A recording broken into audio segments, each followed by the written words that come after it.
Victor DeLuca built an empire on fear, until a 2 a.m. call shattered everything. His ex-lover, the woman he destroyed with accusations and cruelty, is dying in labor with his child. Her rare blood type has one match in the entire city, him. The man who once threw Elena Hart into the rain now faces an impossible choice. Let her die, or become the only thing standing between her and death.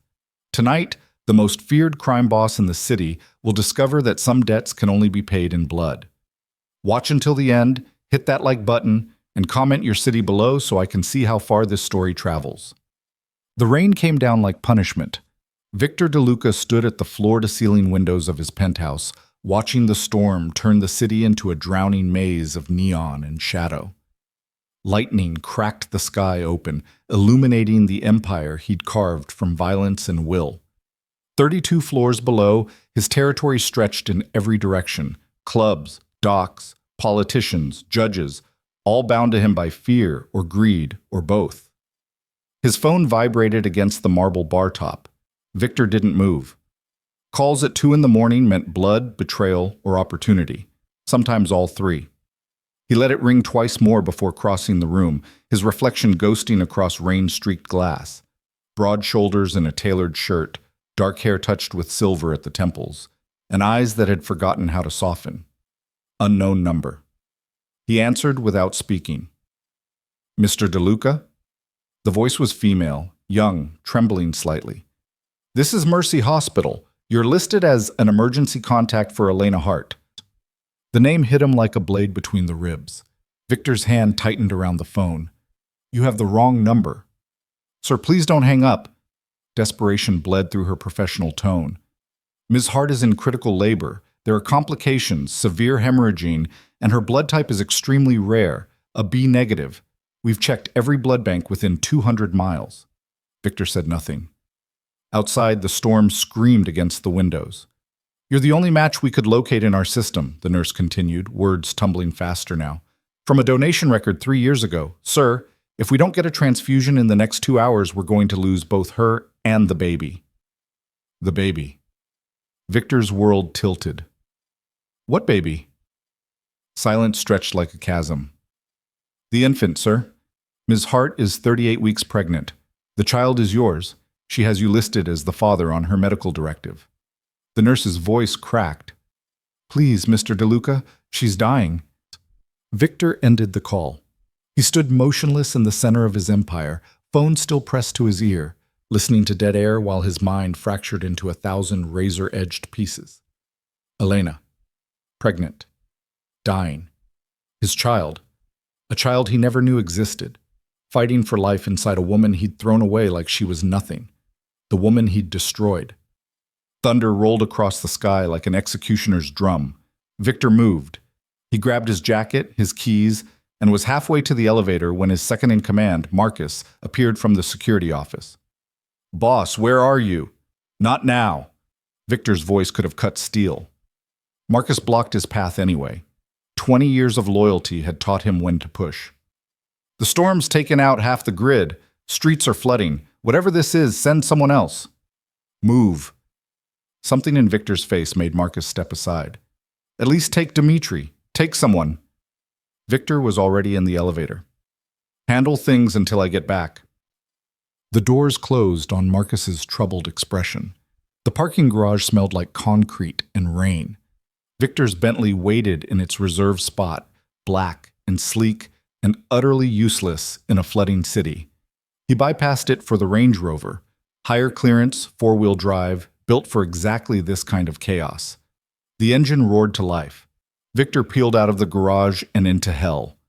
The storm had transformed familiar streets into combat zones. Water surged across intersections, carrying debris and trash and entire tree branches in churning currents. Traffic lights swung wildly on their cables, casting red and green shadows across abandoned cars. Victor drove like he fought, ruthlessly, without hesitation, using every gap and advantage. His mind wouldn't stop spinning. Elena Hart. Real name.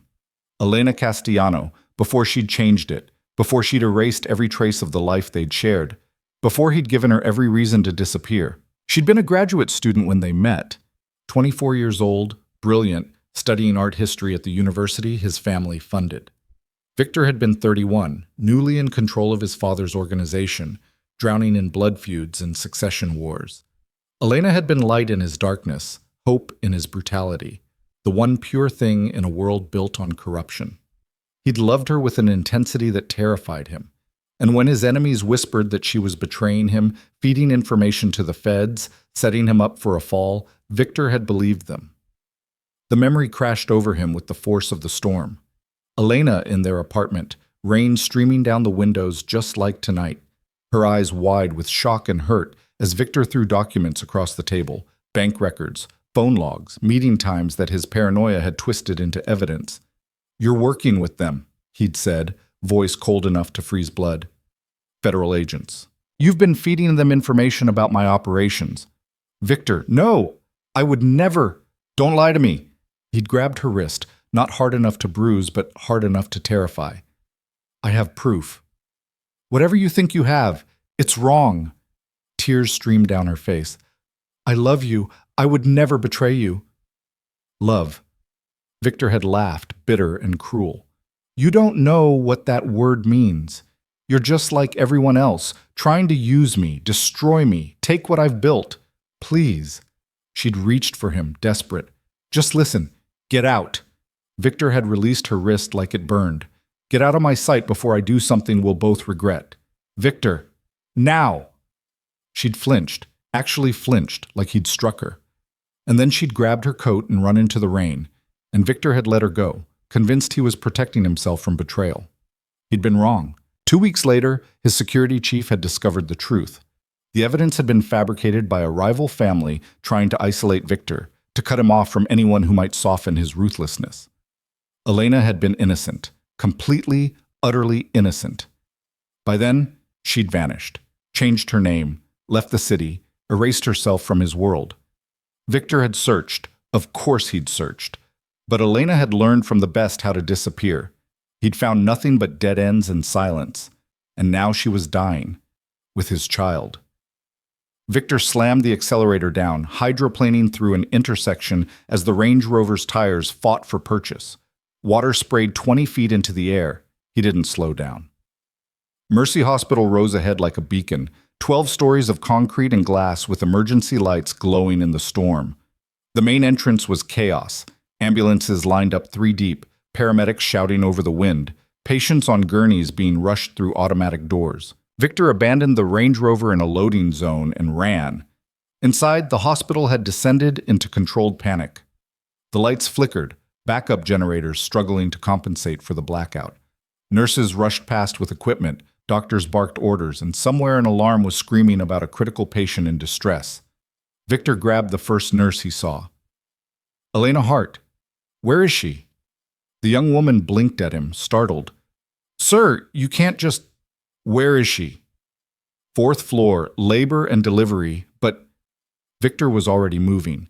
He took the stairs 3 at a time, his heart hammering against his ribs in a way that had nothing to do with exertion. 4th floor, labor and delivery. The words repeated in his mind like a prayer he didn't believe in. The 4th floor was worse than the lobby. The main lights were out, replaced by emergency strips that cast everything in sickly yellow.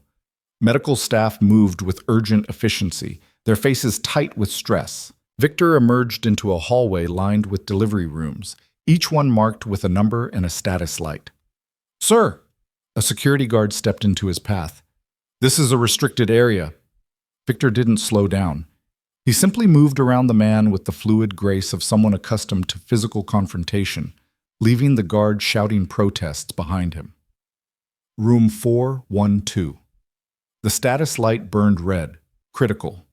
Through the small window, Victor could see them, 3 nurses and a doctor clustered around a bed, moving with the practiced urgency of people fighting for a life. Monitors beeped frantically. Someone called for medication. The doctor's gloved hands were stained dark with blood. And on the bed, barely visible through the forest of medical personnel, Elena. Victor's breath stopped. She was so pale. The vibrant woman he'd known had been replaced by this fragile creature lost in hospital gowns and wires. Her dark hair lay limp against the pillow, her face contorted in agony. An oxygen mask covered her nose and mouth, fogging with each labored breath. She was dying. Right there, right now, while he stood frozen on the other side of a door. Mr. DeLuca? The nurse from the phone appeared at his elbow, older than she'd sounded, with gray-streaked hair and exhausted eyes. Thank God you came. We need to get you prepped immediately. What's happening? Victor couldn't tear his gaze from Elena. What's wrong? Placental abruption. The placenta separated from the uterine wall. She's hemorrhaging internally.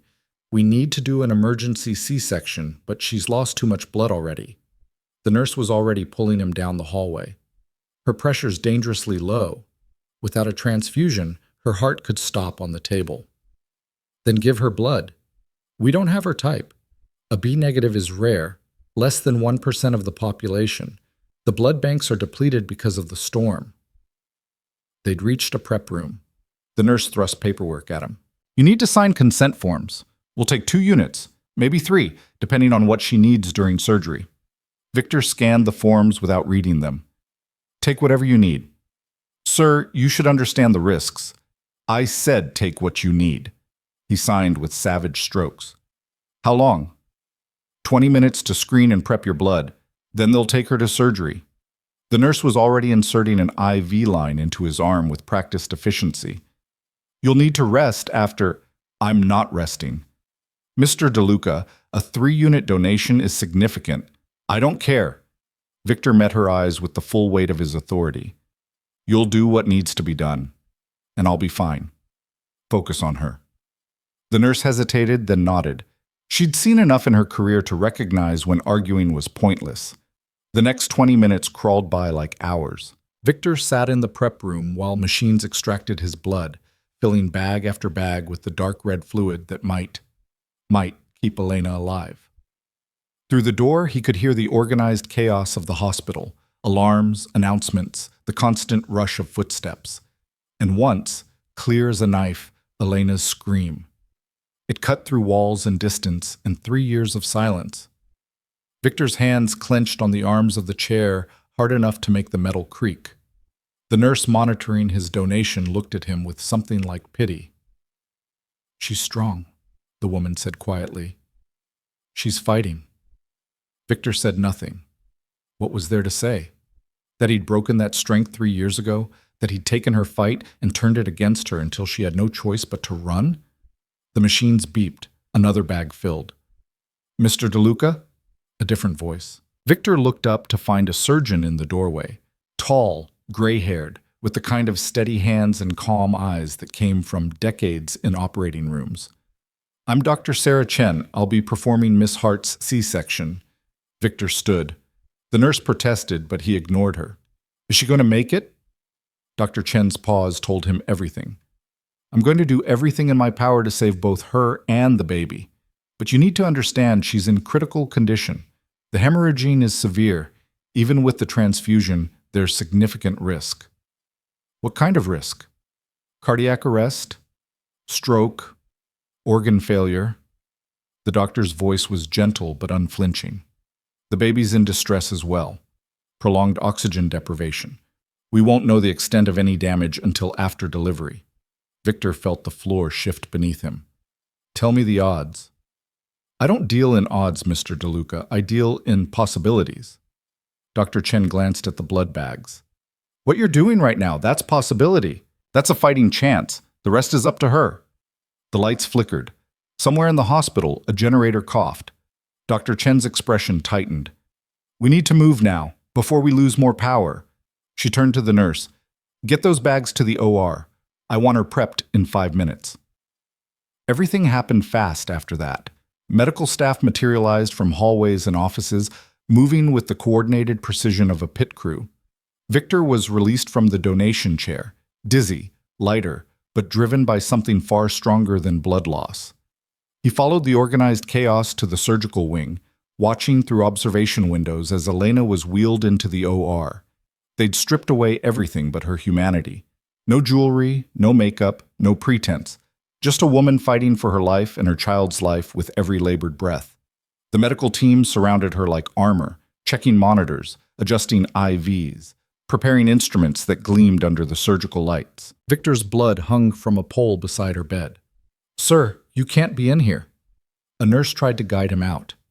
"Family only in the observation. I am family." Victor's voice was granite. "I'm the father." The nurse looked at him, really looked, taking in the expensive clothes, the commanding presence, the dangerous edge that clung to him like cologne. She made a decision. "Observation room is through there. You can watch from behind the glass." Victor had commanded rooms filled with killers. He'd stared down men twice his size without flinching. He'd built an empire on the principle that he feared nothing and no one. But walking into that observation room, looking down at Elena's unconscious form through surgical glass, that took more courage than anything he'd ever done.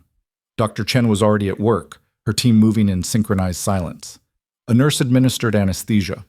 Another monitored vitals. The surgeon's hands moved with confident precision, making the first incision while Victor's blood flowed into Elena's veins through clear tubing. "Pressure's climbing," someone announced. 80/40. "Keep pushing fluids," Dr. Chen ordered. "I need more suction here." Victor pressed against the glass, his breath fogging the surface. He could see Elena's face, still so pale, but perhaps less gray than before. The oxygen mask rose and fell with mechanical regularity. Monitors beeped their strange, urgent music. And then, a new sound. Wet, organic, the sound of flesh parting. "I'm through the uterine wall," Dr. Chen said, "preparing to deliver." Time stopped. Victor watched, unable to breathe, as the surgeon's hands disappeared into Elena's body and emerged holding something small and dark and covered in fluid. A nurse rushed forward with blankets. Dr. Chen lifted the baby clear, clamping and cutting the umbilical cord with swift efficiency. "It's a boy," she announced, and then silence. The baby didn't cry, didn't move, just hung limp in Dr. Chen's hands like a broken doll. "NICU team now!" The surgeon's calm shattered. "Infant's not breathing!" Chaos exploded. A pediatric team appeared from nowhere, taking the baby to a warming table in the corner. Victor watched in horror as they worked, tiny compressions on a tiny chest, a breathing mask that covered the infant's entire face, desperate voices calling out vitals that meant nothing to him but clearly meant everything to them. "Come on, baby," one of the NICU nurses whispered. "Come on, fight!" And Elena, "We're losing her!" A nurse's shout cut through the room. "Pressure's dropping, 60/30. Damn it!" Dr. Chen was elbows deep in Elena's abdomen, working with frantic speed. "She's hemorrhaging again. I can't. There's too much blood." The monitors screamed. "Pressure's 40/20. She's crashing.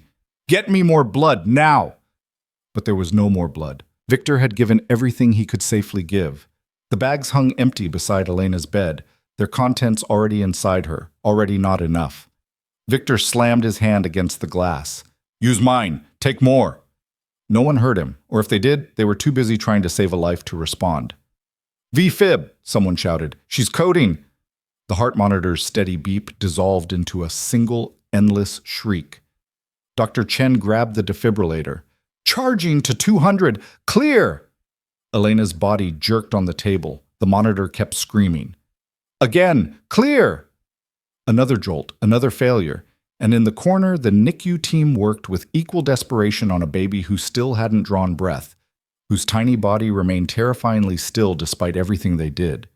Victor had thought he understood hell. He'd walked through blood, betrayal, and violence without flinching. He'd made choices that would haunt lesser men to their graves. But this, watching Elena die, watching his son die, separated from them by glass and rules, and the consequences of his own cruelty 3 years ago, this was a new kind of damnation. "Clear!" Dr. Chen's voice cracked with strain.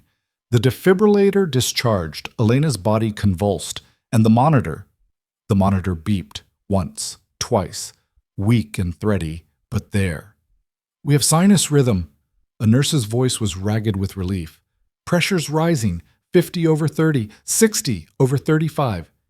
"Keep it climbing," Dr. Chen ordered, already back to repairing the damage. "I need to close this bleeder before—" "Doctor!" The NICU nurse's shout cut through everything. "The baby." A new sound filled the OR. Thin, reedy, angry. The most beautiful sound Victor had ever heard. His son was crying. "Heart rate's good," the NICU nurse called out, laughing through obvious tears. "APGAR score climbing. He's pink. He's responsive. Get him stable into the NICU, doctor," Chen said without looking up from Elena. "I'm not done here." The pediatric team rushed out with the crying infant, leaving the surgical team to their desperate work. Victor sagged against the glass, his legs suddenly unable to support his weight. Elena's heart was beating. His son was breathing, but Dr. Chen's grim expression suggested they weren't safe yet. Not even close. The surgery continued for another 90 minutes. Victor watched every second, his medical ignorance making the experience even more terrifying. He saw Dr. Chen's hands move with urgent precision, saw blood and tissue and things he couldn't identify. Saw Elena's pressure climb and stabilize and then drop again, sending the team into another round of controlled panic. Saw his blood, the blood he'd given, keeping her alive one heartbeat at a time. Finally, Dr. Chen stepped back from the table. "Close her up," she told her team. "Get her to recovery and monitor her closely. I want vitals every 15 minutes. She stripped off her gloves and mask and left the OR, emerging into the observation room where Victor waited. Her scrubs were stained dark with blood, Elena's blood, mixed with his. "She made it through surgery," Dr. Chen said without preamble. "But she's not out of danger. The next 24 hours are critical. She lost a tremendous amount of blood, and her body's been through extreme trauma.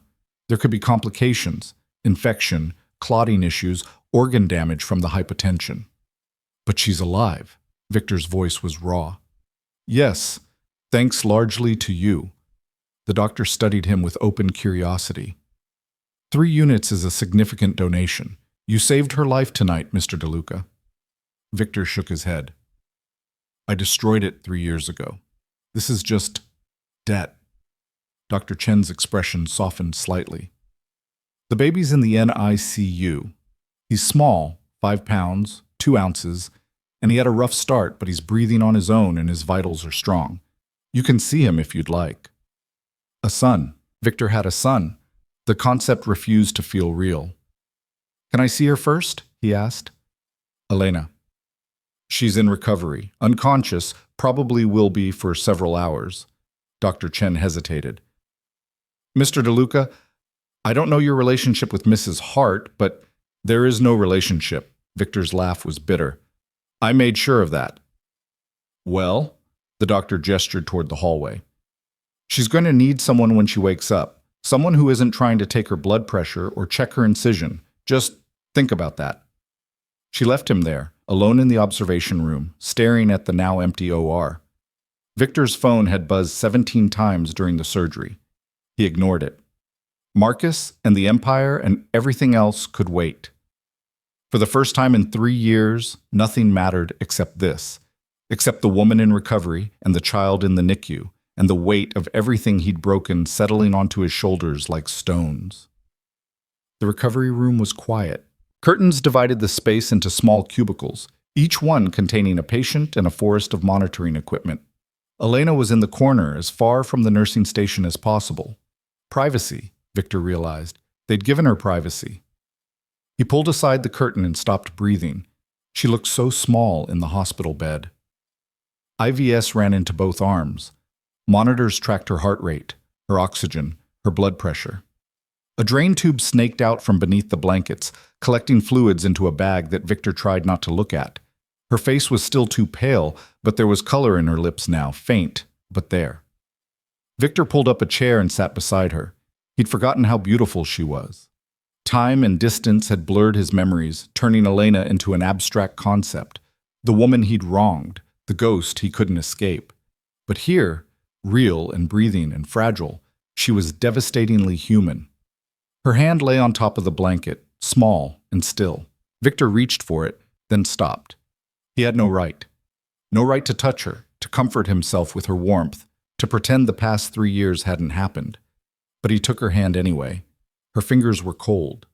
Victor wrapped both his hands around hers, trying to transfer warmth, life, anything. Her pulse fluttered against his palm, weak but steady. "I'm sorry," he whispered. The words felt pathetic, inadequate.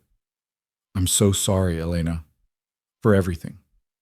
She didn't respond, didn't move. The monitors beeped their steady rhythm, measuring a life he'd almost lost tonight. You have a son, Victor continued, speaking to her unhearing ears because he needed to say it out loud, needed to make it real. He's small, but he's strong. He's fighting, just like you. Thunder rumbled outside, softer now. The storm was breaking. I know you hate me, Victor said. I know I don't deserve your forgiveness, but I need you to know. I was wrong. About everything. You never betrayed me. The evidence was fake, planted by enemies, and I was too paranoid and too damaged to see it. Elena's hand remained limp in his. I searched for you, Victor admitted. After I learned the truth, I looked everywhere, spent 2 years trying to find you. But you were too good at disappearing. You learned from me, didn't you? How to erase yourself, how to become someone new. A nurse appeared at the curtain. Sir, visiting hours. I'm staying. Victor didn't look up. The nurse started to argue, then saw something in his face that changed her mind. Try to let her rest, she said quietly, and withdrew. Victor sat in the quiet recovery room, holding Elena's hand while machines kept her alive, and somewhere in the NICU, his son, their son, fought his own battle. The night stretched toward dawn. The storm finally died, leaving the city washed clean and exhausted. In other rooms, other patients recovered from other emergencies. The hospital slowly returned to normal operations as backup generators stabilized and repair crews restored power to affected areas. But in that small curtain space, time seemed to stop. Victor DeLuca, crime boss, killer, architect of violence, sat holding the hand of the woman he'd destroyed, and for the first time in 3 years, let himself feel the full weight of what he'd done. Around 4 a.m, Elena stirred. It was barely movement, just her fingers twitching slightly against his palm, but Victor felt it like an earthquake. Elena? He leaned forward. Can you hear me? Her eyes moved beneath closed lids, her lips parted slightly, trying to form words. Don't try to talk, Victor said quickly. You're in the hospital. You're safe. The baby's safe. Everything's... Her eyes opened. For a moment, she just stared at him, confused and disoriented. Then recognition crashed in like a tidal wave. Her eyes widened. Her hand jerked in his grip, not pulling away but tensing, preparing for flight or fight. What? Her voice was a ruined whisper. What are you doing here?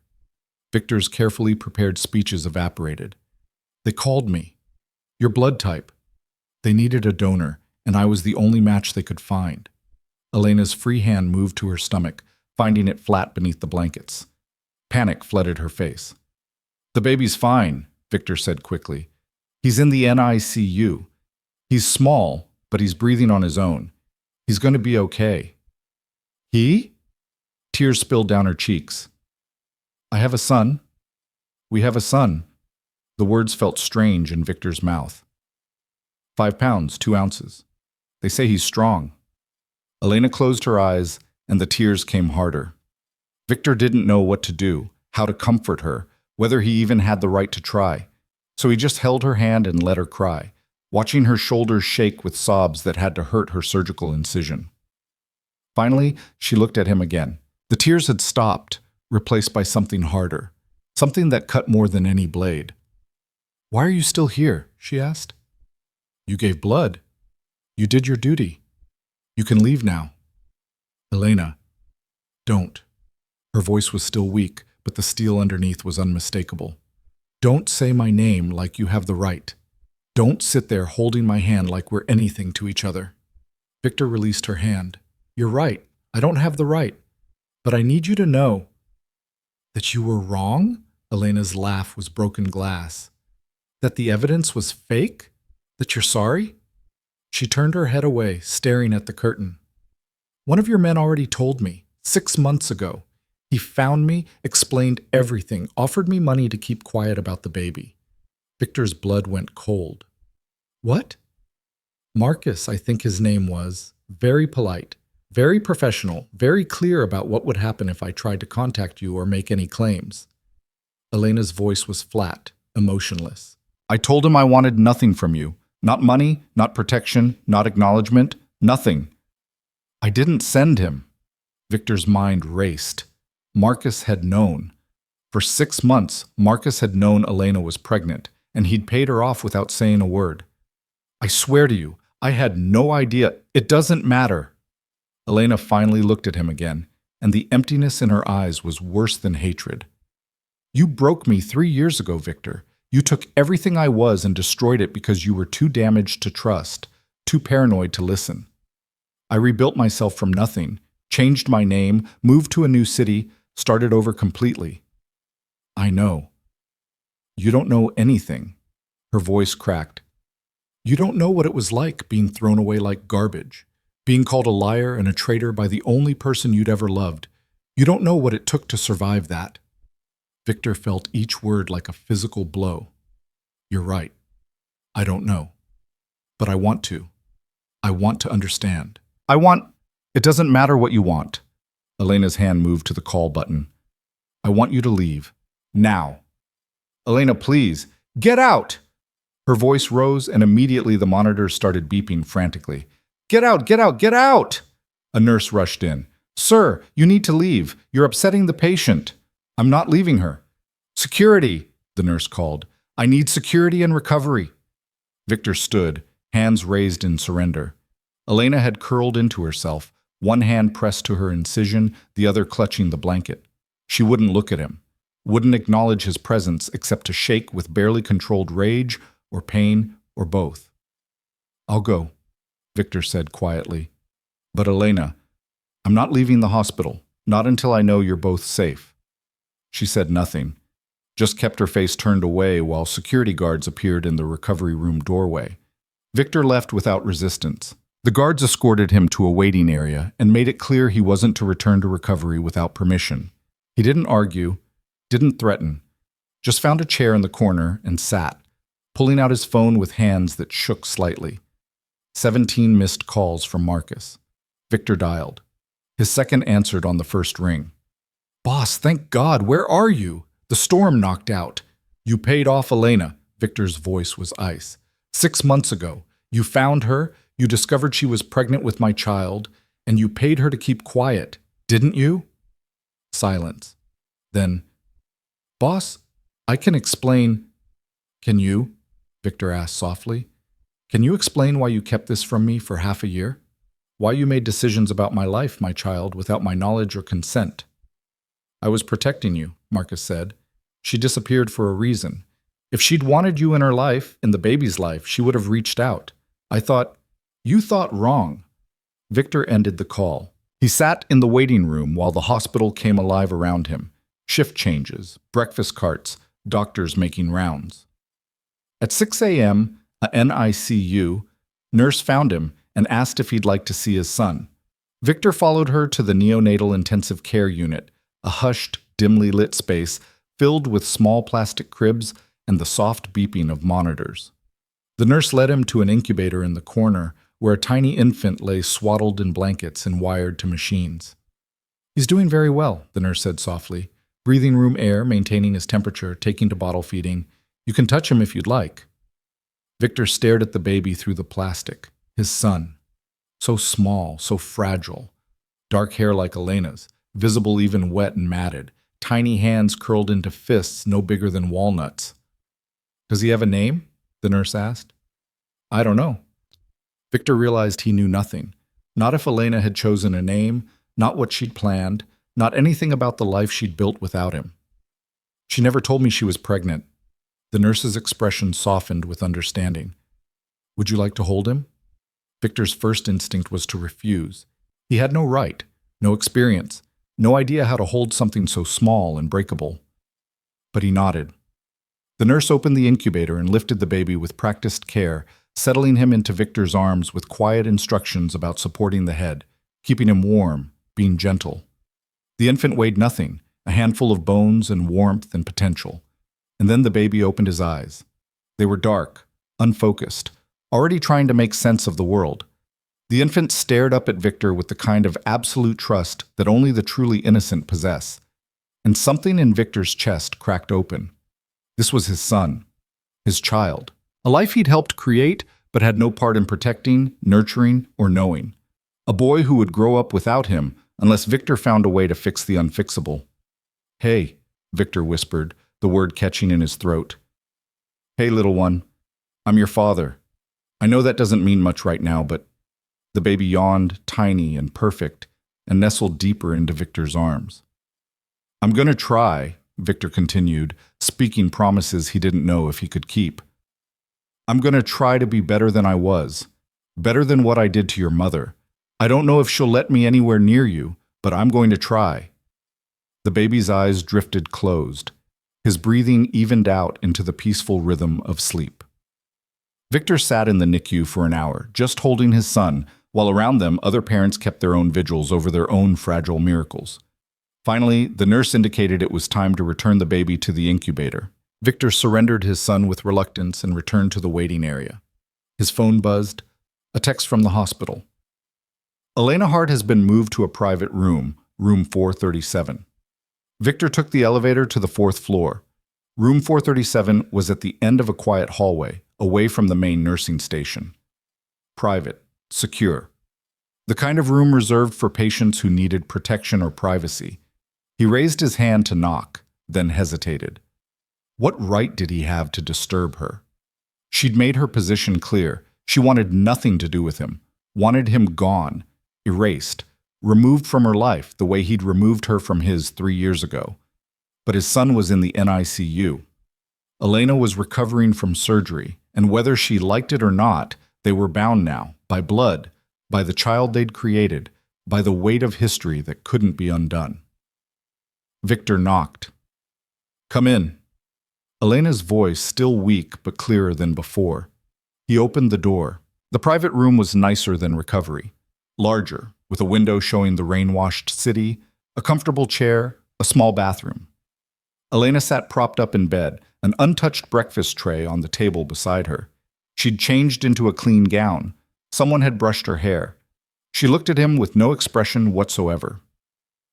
I thought I told you to leave. You did. Victor remained in the doorway. But we need to talk. No, we don't. Elena picked up her phone. I can call security again. They were very helpful earlier. I saw him, Victor said quietly. Our son. He's beautiful, Elena. He has your hair. Something flickered across her face, pain, longing, love, before the mask slammed back down. You have no right to him. I know. Victor stepped into the room. I have no right to anything, but he exists, and he's ours, and that means we need to figure out how this works. How what works? Elena's laugh was sharp. You think we're going into co-parent, play happy family? Victor, you don't even know his name. The accusation hit like a slap. Then tell me. She stared at him for a long moment. Then, very quietly, Alessandro, after my father. Alessandro. Victor tested the name silently. It's a good name. He'll never carry yours, Elena said. His last name is Hart, not DeLuca. I made sure of that. I don't care about names. Victor moved closer to the bed. I care about keeping you both safe. We don't need your protection. Yes, you do. Victor's voice hardened. Do you think you can just exist in this city with my child and nobody will notice? That my enemies won't find out? Won't use him against me? Elena's face went pale. Then we'll leave. Go somewhere else. Where? Victor challenged. Where can you go that my reach doesn't extend? Where can you hide that the people who want to hurt me won't eventually find you? That's not my problem. It is now. Victor leaned against the wall, suddenly exhausted. The blood donation, the sleepless night, and the weight of everything he'd learned was catching up to him. Like it or not, you're connected to me again. The hospital has my name on their records. People saw me here, saw me giving blood, saw me in the NICU.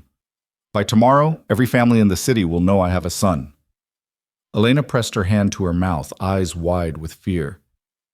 I'm not trying to scare you, Victor said more gently, but you need to understand the reality. Alessandro isn't just your child anymore. He's my heir, my weakness, my vulnerability, and that makes him a target. Because of you! Elena's voice broke. Because of your life, your choices, your violence. Yes. Victor didn't flinch from the accusation. Because of me. Because of everything I am and everything I've built. But it doesn't change the fact that you both need protection. I don't want anything from you. This isn't about what you want.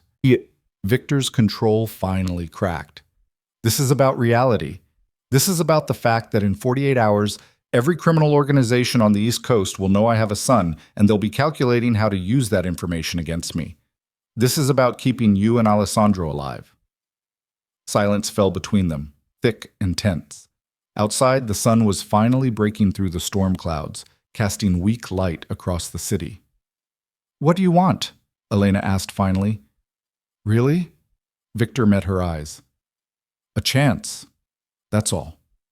A chance to prove I'm not the same man who destroyed you 3 years ago. A chance to protect my son.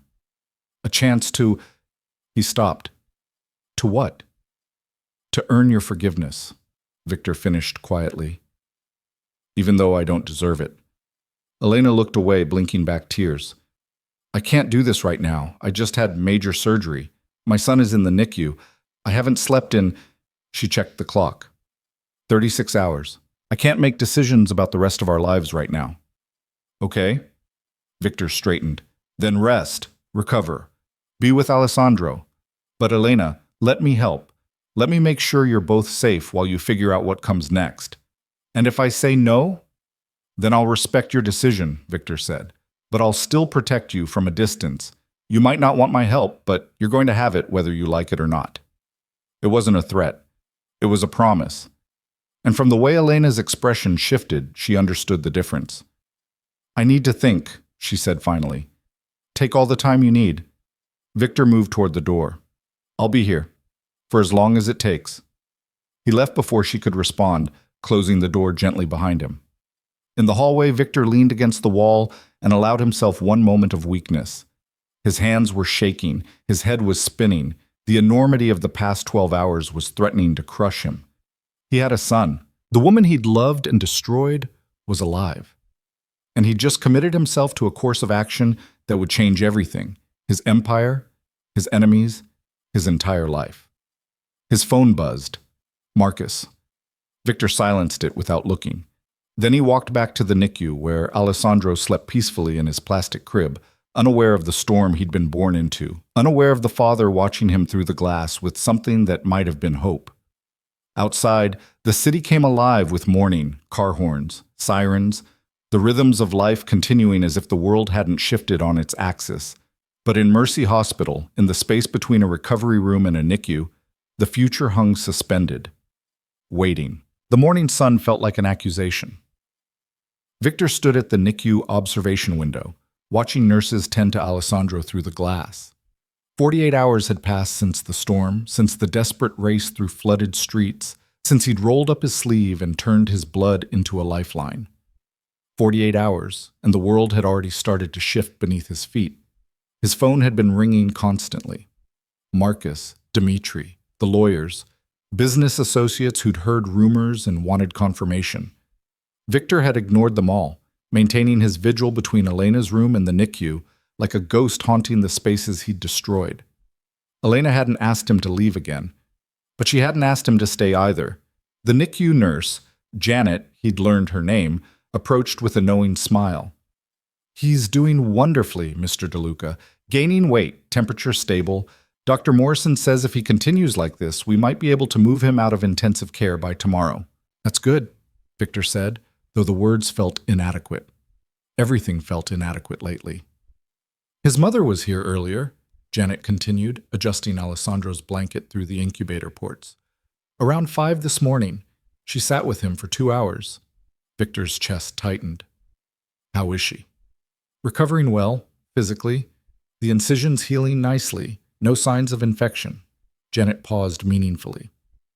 "Emotionally is harder to gauge." Victor said nothing. What was there to say? That he'd broken Elena so thoroughly 3 years ago that even now, with their son fighting for stability in a plastic box, she could barely stand to be in the same room with him? "She loves him fiercely," Janet said softly. "I can see it in how she touches him, talks to him. That baby is everything to her." "I know." Victor watched Alessandro's tiny chest rise and fall. That's what scares me. Janet gave him a curious look but didn't press. She'd been a NICU nurse for 23 years. She'd seen every variation of family drama play out in this unit. Whatever was happening between Victor and Elena, it wasn't her place to judge. You should talk to her, Janet said instead. Really talk, not through nurses or brief hallway encounters.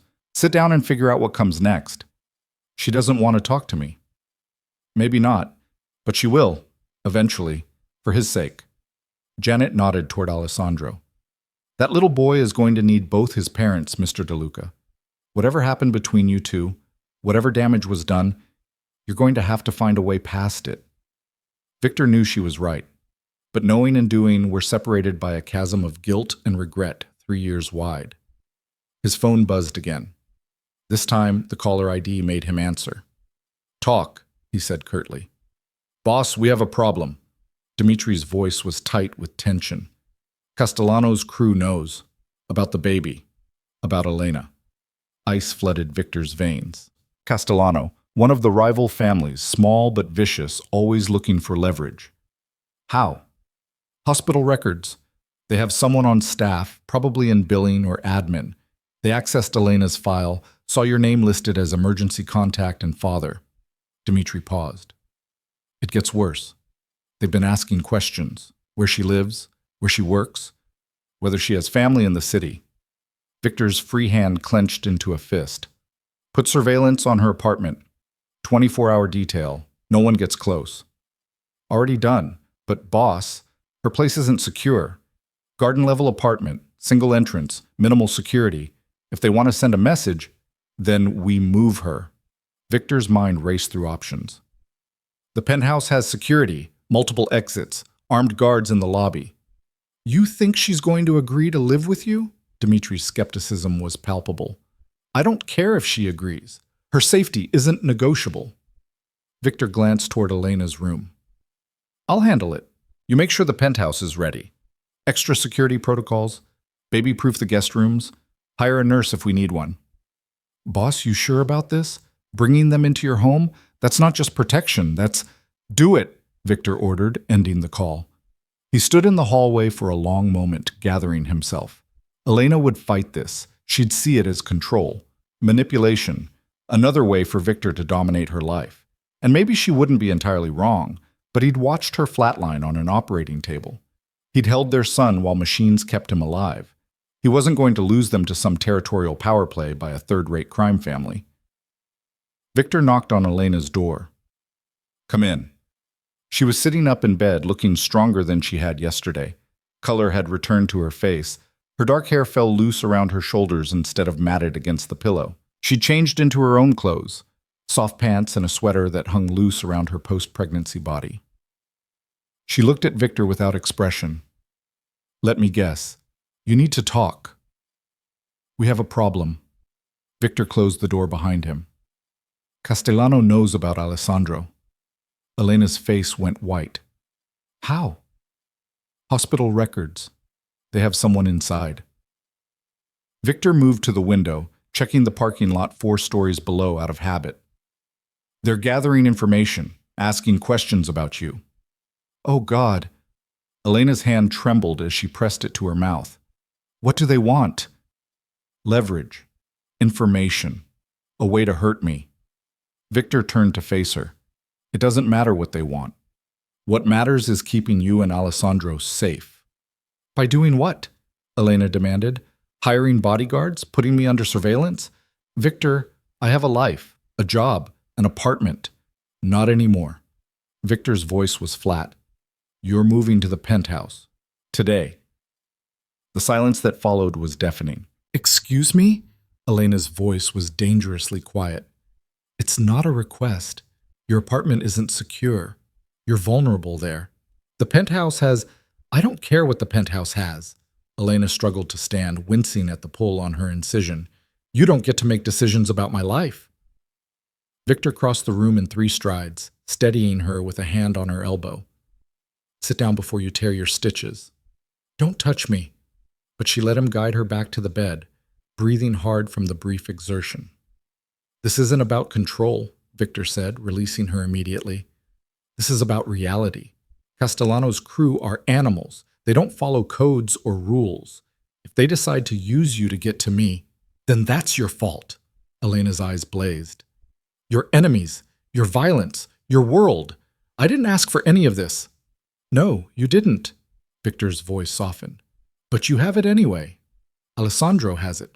And I can either protect you from a distance and hope it's enough, or I can bring you somewhere I know is secure. You mean somewhere you can watch me, control me, keep me locked away like... Elena stopped, but the comparison hung between them. Like a possession, like property, like family, Victor finished quietly. The penthouse has separate quarters. You'd have your own space, your own privacy, but you'd also have armed security, monitored access, and the knowledge that no one can get to you or Alessandro without going through me first. Elena looked away, jaw tight. For how long? Until the threat is neutralized. Which could be never. She laughed bitterly. There will always be another threat, another enemy, another family looking for leverage. You're asking me to give up my entire life and live in a cage. I'm asking you to let me keep you alive. Victor crouched beside the bed, bringing himself to her eye level. Elena, please, I know you hate me. I know you want nothing to do with me. But don't let your anger at me put Alessandro at risk. That hit home. Elena's expression crumbled slightly, maternal fear breaking through the armor of rage. That's not fair. Nothing about this is fair. Victor held her gaze. But it's the situation we're in. And I need to know, can you put aside what happened between us long enough to let me protect our son? Their eyes met. For a moment, Victor saw past the anger to the woman underneath, exhausted, scared, overwhelmed by circumstances spiraling beyond her control. She was 27 years old, recovering from major surgery, with a newborn in the NICU and a past she'd tried desperately to escape catching up to her. She looked so tired. If I agree to this, Elena said slowly, there are conditions. Name them. Separate quarters, like you said. You don't come into my space without permission. No surprise visits, no monitoring, no controlling when I can leave or who I can see. Victor nodded. Agreed. I want my own security team. People I trust, not just your men. I'll have backgrounds checked, but yes. And the moment this threat is over, the moment Castellano backs off, we revisit this arrangement. I'm not committing to living with you indefinitely. Fair enough, Victor stood. Anything else? Elena hesitated. I want to see Alessandro whenever I want, even if it means you have to arrange transport to the hospital or wherever. I don't care about the inconvenience. Elena, Victor's voice was gentle. You're his mother. You'll never have to ask permission or negotiate access to your son. Never. Something in her expression shifted, surprise maybe, or the faint stirring of trust. Okay, she said quietly. Okay, I'll try this. For Alessandro. Thank you. The words felt inadequate, but Victor meant them completely. When? Elena asked. The discharge doctor said you can leave tomorrow if your incision looks good and your blood counts are stable. Alessandro might need another day or two, but we can arrange transport so you can be with him. Elena nodded slowly, processing. I need to get things from my apartment, clothes, documents. Give me a list. I'll send people. I want to go myself. No. Victor's tone left no room for argument. Castellano's crew might be watching your place. You're not going near it until we're sure it's clear. Elena opened her mouth to argue, then closed it again. She was too smart not to see the logic, even if she hated it. Fine. I'll make a list. I'll have everything brought to the penthouse before you arrive. Victor moved toward the door. Try to rest. You're still recovering. Victor? He turned back. Elena was looking at him with an expression he couldn't quite read. Why are you doing this? Really? You could just hire security for me. Keep us at a distance. Why bring us into your home? Because I can't breathe when I'm not sure you're safe, Victor thought. Because the idea of you and Alessandro vulnerable while I sit in my protected tower makes me physically ill. Because I destroyed you once, and I'll burn the world down before I let anyone else hurt you. But what he said was, because Alessandro is my son, and you're his mother. That makes you both my responsibility." It wasn't the whole truth, but it was all the truth Elena was ready to hear. Victor left her room and immediately called Dmitri back. "Status on the penthouse? Ready by tonight. I've got 3 guest suites prepared. Took your suggestion and set up the east wing for her. Most privacy, separate entrance if she wants it, nursery adjacent to the main bedroom." Dmitri paused. "Boss, you sure about this? Having them in your space, that's a big change." "I'm aware." Victor headed for the elevator. "What about Castellano?" "Our guys are putting pressure on their operations, disrupting supply lines, freezing their accounts, making life difficult. But Castellano's stubborn. He might not back down easily." "Then we escalate." Victor stepped into the elevator, alone. "I want a meeting. Tomorrow night. Neutral ground." "You're going to negotiate?" "I'm going to make him understand that Elena and Alessandro are off limits. Completely. Anyone who touches them, looks at them wrong, even thinks about using them for leverage." Victor's voice went cold. "I'll make an example that this city will remember for a generation." "Understood. I'll set it up." The elevator doors opened to the hospital lobby. Victor was halfway across the marble floor when a familiar voice stopped him. "Victor DeLuca. Didn't expect to see you playing the devoted father." Victor turned slowly. Marcus stood near the entrance, expensive suit immaculate despite the early hour. His second-in-command looked tired, dark circles under his eyes, tension in his shoulders. "We need to talk," Marcus said. "We have nothing to discuss." Victor started walking again. Marcus fell into step beside him. "I know you're angry about Elena, about me handling it without telling you, but boss, I was trying to protect you." Victor stopped so abruptly that Marcus nearly walked into him. "Protect me? By paying off the mother of my child and keeping her existence secret for 6 months? She didn't want to be found." Marcus's voice rose, drawing looks from nearby visitors. He lowered it immediately. "Victor, she made it clear she wanted nothing to do with you. She'd built a new life. I thought you knew better than me what I needed." Victor's voice was deadly quiet. "You made a decision that wasn't yours to make." "I've been making those kinds of decisions for you for 20 years, Marcus said with unexpected heat. "Every time you were too blinded by emotion or rage or paranoia to see clearly, every time your judgment was compromised, I stepped in and did what needed to be done." This was different. "Why? Because it's about her?" Marcus shook his head. "You destroyed that woman 3 years ago, Victor. Tore her apart with your suspicions and your cruelty. I watched it happen. And when she finally escaped, when she built something away from your darkness, yes, I made a choice. I chose to let her have peace." Victor's hands clenched at his sides. "That wasn't your choice." "Then whose was it?" Marcus challenged. "Yours? You would have dragged her back into this life, into danger and violence, because you couldn't stand that she got away, because you couldn't stand that she didn't need you anymore." "I have a son." Each word was bitten off. "A son I knew nothing about because you decided I didn't deserve to know." "A son who was safer with you ignorant of his existence," Marcus countered. "Do you think Castellano would be circling if they didn't know about the baby? Do you think every enemy you've made would be calculating how to use him if you'd never claimed him publicly?" The truth of it hit like a punch. Marcus was right. Alessandro had been safer in obscurity, just another child in the city, protected by anonymity. Victor's involvement had painted a target on his son's back, but that didn't change the fundamental betrayal. "I trusted you," Victor said quietly. "For 2 decades, I trusted you with everything, my life, my business, my secrets. And you lied to me." Marcus's expression tightened. "I did what I thought was right." "That's not your call to make anymore." Victor met his eyes. "You're done. Effective immediately. Pack your office, transfer your responsibilities to Dmitri. I want you gone by tonight." The color drained from Marcus's face. "Victor, don't do this. Don't throw away 20 years over what? Over you deciding you knew better than me about my own life? Over you paying off Elena like she was a problem to solve instead of—" Victor stopped himself. "It's done, Marcus. We're done." He walked away before Marcus could respond, pushing through the hospital doors into morning sunlight that felt too bright, too cheerful for the conversation that had just occurred. His phone buzzed. A text from Janet in the NICU. Alessandro's moving to intermediate care. Elena's here if you want to see them.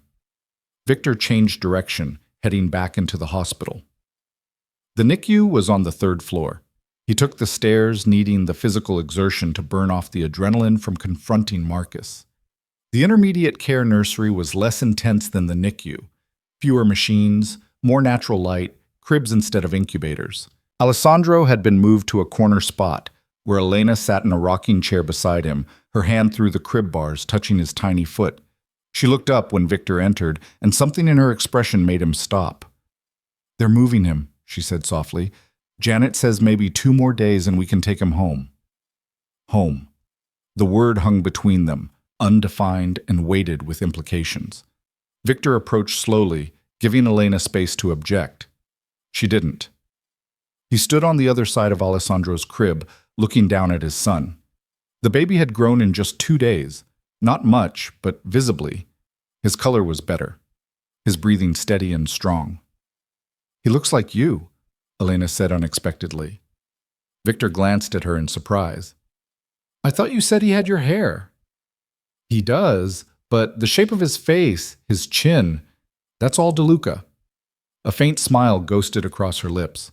"My mother would say he has your stubborn mouth." The mention of Elena's mother, dead now, 5 years gone, created an ache in Victor's chest. Maria Castellano had liked him once, before everything fell apart, had welcomed him into her home, fed him, told him stories about Elena's childhood. Another thing he'd destroyed. "I'm sorry," Victor said quietly.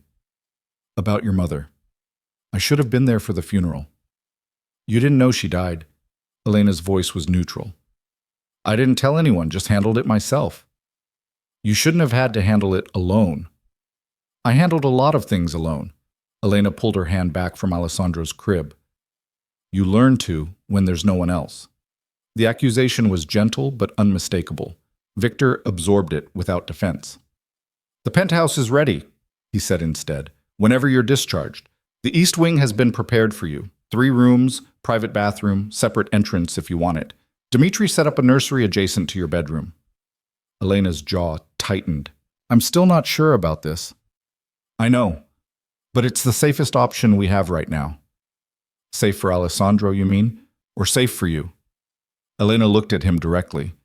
"Be honest, Victor. This arrangement, is it about protecting us, or about making sure you don't lose access to your son?" The question was fair, brutal, but fair. "Both," Victor admitted. "I'm not going to lie to you, Elena. I want to know my son. I want to be part of his life. But that desire doesn't change the fact that Castellano's crew is asking questions, or that bringing you into my home is genuinely the most secure option available. Until your presence in his life makes him less safe than if you'd stayed away." Elena's voice cracked slightly. "Don't you see, Victor? Every day you're involved, every day you claim him publicly as your heir, you're putting him in danger. The safest thing for Alessandro would be for you to disappear." "You're right." The admission cost Victor something. "The safest thing would be for me to walk away. Let you raise him in anonymity. Never acknowledge him as mine." Hope flickered in Elena's eyes. "But I can't do that," Victor continued, "not because I'm selfish, though I probably am, but because the moment that hospital filed my name as his father, the moment Castellano accessed those records, that anonymity was already gone. Walking away now doesn't erase what's already known. It just means Alessandro has enemies and no protection." Elena closed her eyes. "I hate that you're right." "I hate it too." Victor reached through the crib bars, letting Alessandro's tiny hand wrap around his finger with surprising strength. "I hate that my son was born into a world where people will try to use him as a weapon. I hate that you're trapped in a situation you didn't choose. I hate all of it." "But you're not going to change," Elena said. It wasn't a question. "I'm going to try." Victor met her gaze over their sleeping son. "I'm not the same man I was 3 years ago, Elena. What I did to you, what I accused you of, how I treated you, it's haunted me every day since. I know that doesn't fix anything. I know sorry isn't enough. But I need you to know I'm not asking you to trust that man. I'm asking you to trust that I've learned from destroying the best thing I ever had." Silence stretched between them. Alessandro stirred in his sleep, making small sounds that might have been dreams. "I don't trust you," Elena said finally. "I can't. Not yet. Maybe not ever." "I understand. But," she hesitated, "I believe that you love him. I can see it when you look at Alessandro. Whatever else you are, whatever you've done, you love our son." "More than my own life," Victor said without hesitation. "Then prove it." Elena's voice was steel-wrapped in exhaustion, not with words or promises, with actions. "Show me that you're willing to put Alessandro's safety above your pride, your empire, your need for control. Show me that you're capable of being the father he deserves." Victor nodded slowly. "I will, every day, for as long as it takes." Elena stood carefully, one hand pressed to her incision. "I need to go back to my room. The nurse said I should rest before discharge tomorrow." "I'll walk you back." "No." Elena's refusal was gentle but firm. "I need some space, Victor, to process all of this, please." He wanted to argue, wanted to stay close, to maintain the fragile connection they'd just established. But Elena was right. She needed space. She'd been overwhelmed with decisions and fear and the physical trauma of surgery. Pushing her now would only drive her further away. "Okay," Victor said. "But if you need anything, I'll call a nurse." Elena managed a tired smile. "I'm still not ready to call you." She left the intermediate care nursery slowly, one hand on the wall for balance. Victor watched her go, then turned back to Alessandro. "Your mother is the strongest person I've ever known," he told his sleeping son. "Stronger than me, smarter than me. And she has every reason to keep me away from you." He adjusted the baby's blanket with careful fingers. "But I'm going to earn my way back into her life anyway, not because I deserve it, but because you deserve a father who will fight for you, even if the biggest fight is against my own nature." Alessandro slept on, oblivious to the promises being made over his crib. Victor's phone buzzed. "Dimitri, meeting with Castellano is set. Tomorrow night, 11 p.m., the warehouse on Pier 7. Victor typed back, "I'll be there." Then, after a pause, "And Dimitri, you're acting second now. Marcus is out." The response came quickly. "Understood, boss. Won't let you down." Victor pocketed his phone and spent another hour watching Alessandro sleep before finally forcing himself to leave. The hospital had become a strange kind of sanctuary over the past 48 hours, a place where the rules of his normal life didn't apply, where violence and power meant nothing compared to the fragile lives being fought for in plastic cribs and recovery rooms. But he couldn't hide in the hospital forever. His empire needed attention, Castellano needed handling, and the penthouse needed to be transformed from a bachelor's fortress into something resembling a home. The drive back to his building felt surreal. The storm had passed completely, leaving the city washed clean and gleaming in afternoon sunlight. Street crews worked to clear debris. Store owners swept water from their shops. Life continued, indifferent to the fact that Victor's entire world had shifted on its axis. The penthouse felt too large and too quiet. Victor walked through rooms he barely used, formal dining area, library, screening room, seeing them through Elena's eyes, cold, impersonal, more fortress than home. Dimitri had already started the transformation. The East Wing had been opened up, aired out, filled with furniture that looked comfortable instead of just expensive. The nursery made Victor's chest ache. Soft colors, careful safety measures, a rocking chair positioned to catch the morning light. "Boss?" Dimitri appeared in the nursery doorway. Delivery came. Baby supplies, clothes in various sizes since we weren't sure what he'd need. Nurse agency sent over 3 candidates for you to interview. "No nurse," Victor said. "Elena will want to care for Alessandro herself." "You sure? New mothers usually appreciate the help." "She's not a usual mother. She's a woman who's been forced into an impossible situation. The last thing she needs is me hiring staff to take care of her child." Dimitri nodded slowly. "Okay, what about security protocols?" "Tight, but invisible. I don't want her to feel like she's in a prison." Victor moved to the window, looking out over the city. "Postguards on the ground floor and at the private elevator, but keep them low profile. Install cameras in common areas only. Nothing in her quarters. And make sure everyone on staff understands that Elena is not to be questioned, followed, or reported on. She has complete freedom of movement within the building. And outside the building? Accompanied by security until the Castellano situation is resolved. But that's non-negotiable for safety reasons, not control. Dmitri made notes on his tablet. The meeting tomorrow night. You want backup? Obviously, but keep it contained. 4 men, no more. This is a conversation, not a war. Victor turned from the window. What's Castellano's current status? Feeling the pressure. We've disrupted 3 shipments, frozen 2 offshore accounts, and convinced 4 of his distributors to find new suppliers. He's bleeding money and credibility.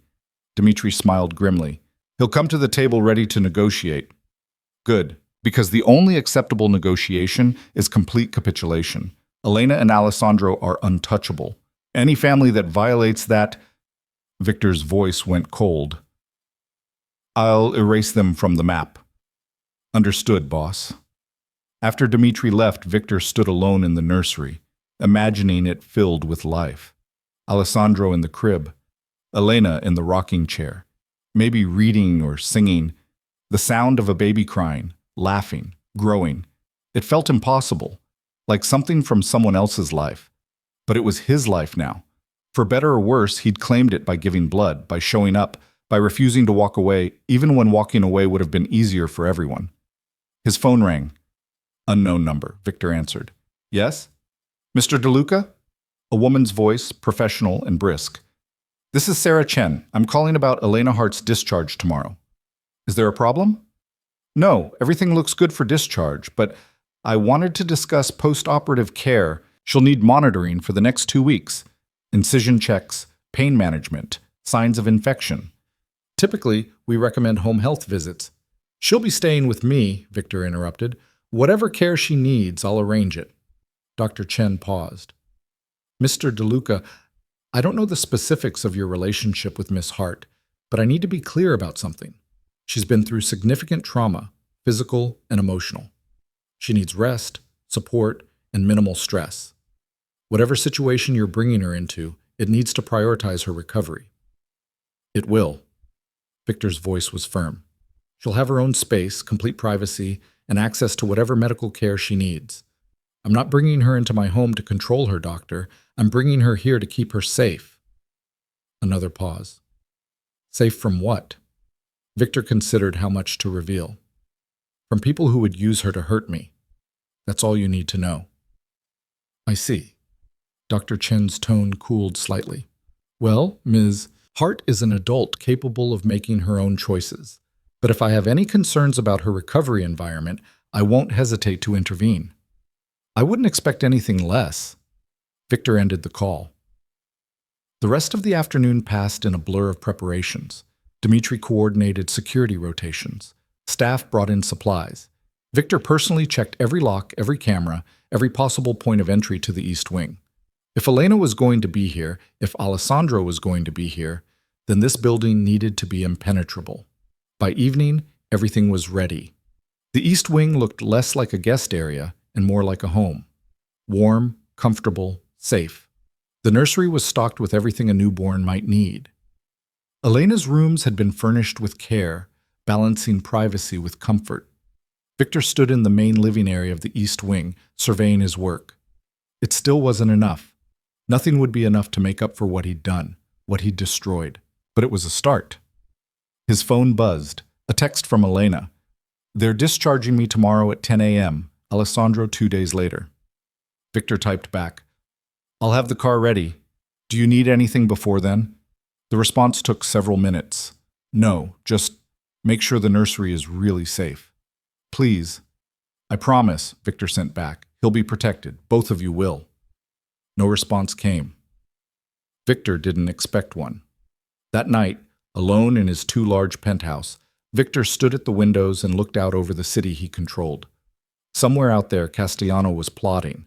Other enemies were watching. The world continued its violent rotation, indifferent to the small life in the hospital nursery, or the woman recovering from surgery, or the man who'd given his blood to save them both. But tomorrow, Elena would come here. In 2 days, Alessandro would follow. And Victor would have a chance, perhaps his only chance, to prove that he'd learned from his mistakes, that he was capable of being more than the cruel, paranoid man who'd destroyed the woman he loved. He had to succeed. Failure wasn't an option, because this time, it wasn't just Elena's heart at stake. It was their son's future. And Victor would tear apart anyone, including himself, who threatened that. The car arrived at exactly 10 in the morning as promised. Victor watched from the penthouse security feed as the black SUV pulled up to Mercy Hospital's main entrance. Dimitri at the wheel and 2 additional guards in tactical positions. Overkill for a simple hospital pickup, maybe. But nothing about this situation was simple anymore. His phone buzzed with Dimitri's text. In position, waiting for her. Victor switched camera angles, pulling up the feed he absolutely shouldn't have had access to, the hospital's 4th-floor hallway. He told himself it was about security, about making sure Elena made it safely from her room to the car. But the truth sat heavier in his chest. He just needed to see her, needed to confirm she was really coming, really trusting him enough to walk into his world. The elevator doors opened. Elena emerged in a wheelchair pushed by a nurse, despite her obvious protests. She wore jeans and a loose sweater, her hair pulled back in a simple ponytail. Even through the grainy security feed, Victor could see the careful way she moved, protecting her incision and the determined set of her jaw that meant she was forcing herself through pain. She'd always been stubborn. It was one of the first things he'd loved about her. Victor's finger hovered over his phone, ready to call Dimitri with last-minute instructions when movement on another camera caught his attention. A dark sedan parked across from the hospital entrance. 2 men inside, watching. His blood went cold. Victor zoomed in on the license plate, already pulling up his recognition software. The results came back in seconds, registered to a shell company Castellano used for surveillance operations. They were watching her. Right now, in broad daylight, they were watching Elena leave the hospital. Victor's hands clenched on his phone. He forced himself to breathe, to think tactically instead of reactively. Dimitri and his team were trained for this. The SUV was armored. Elena would be fine, but the message was clear. Castellano wanted Victor to know they could reach her anytime they wanted. Victor made a call. "Boss?" Dimitri answered immediately.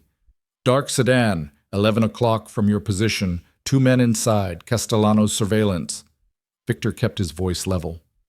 "Don't engage, just get her home safe. I'll handle them." "Copy that." Dimitri's tone sharpened with understanding. "Any changes to route?" "Take the long way. Lose them if you can, but don't make it obvious. I want them to think we're unaware." "Understood." Victor watched Elena being helped into the SUV, the nurse providing last-minute discharge instructions through the open door. Elena nodded, smiled tiredly, and then the door closed and she was sealed inside Victor's protection, whether she fully understood it or not. The SUV pulled away from the curb. The dark sedan followed at a careful distance. Victor made another call. "I need a team on a dark blue sedan, license plate." He rattled off the numbers.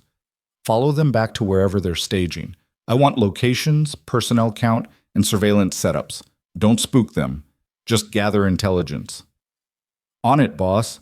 Victor switched back to the traffic cameras, tracking the SUV's progress through the city. Dimitri was good.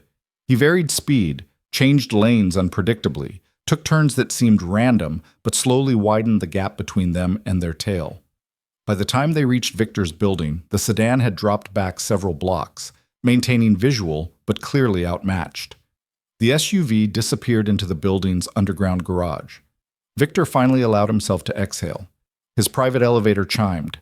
Victor straightened his jacket, ran a hand through his hair, and realized he was nervous. Actually nervous. He'd faced down armed rivals, negotiated million-dollar deals, and built an empire on the principle that fear was weakness.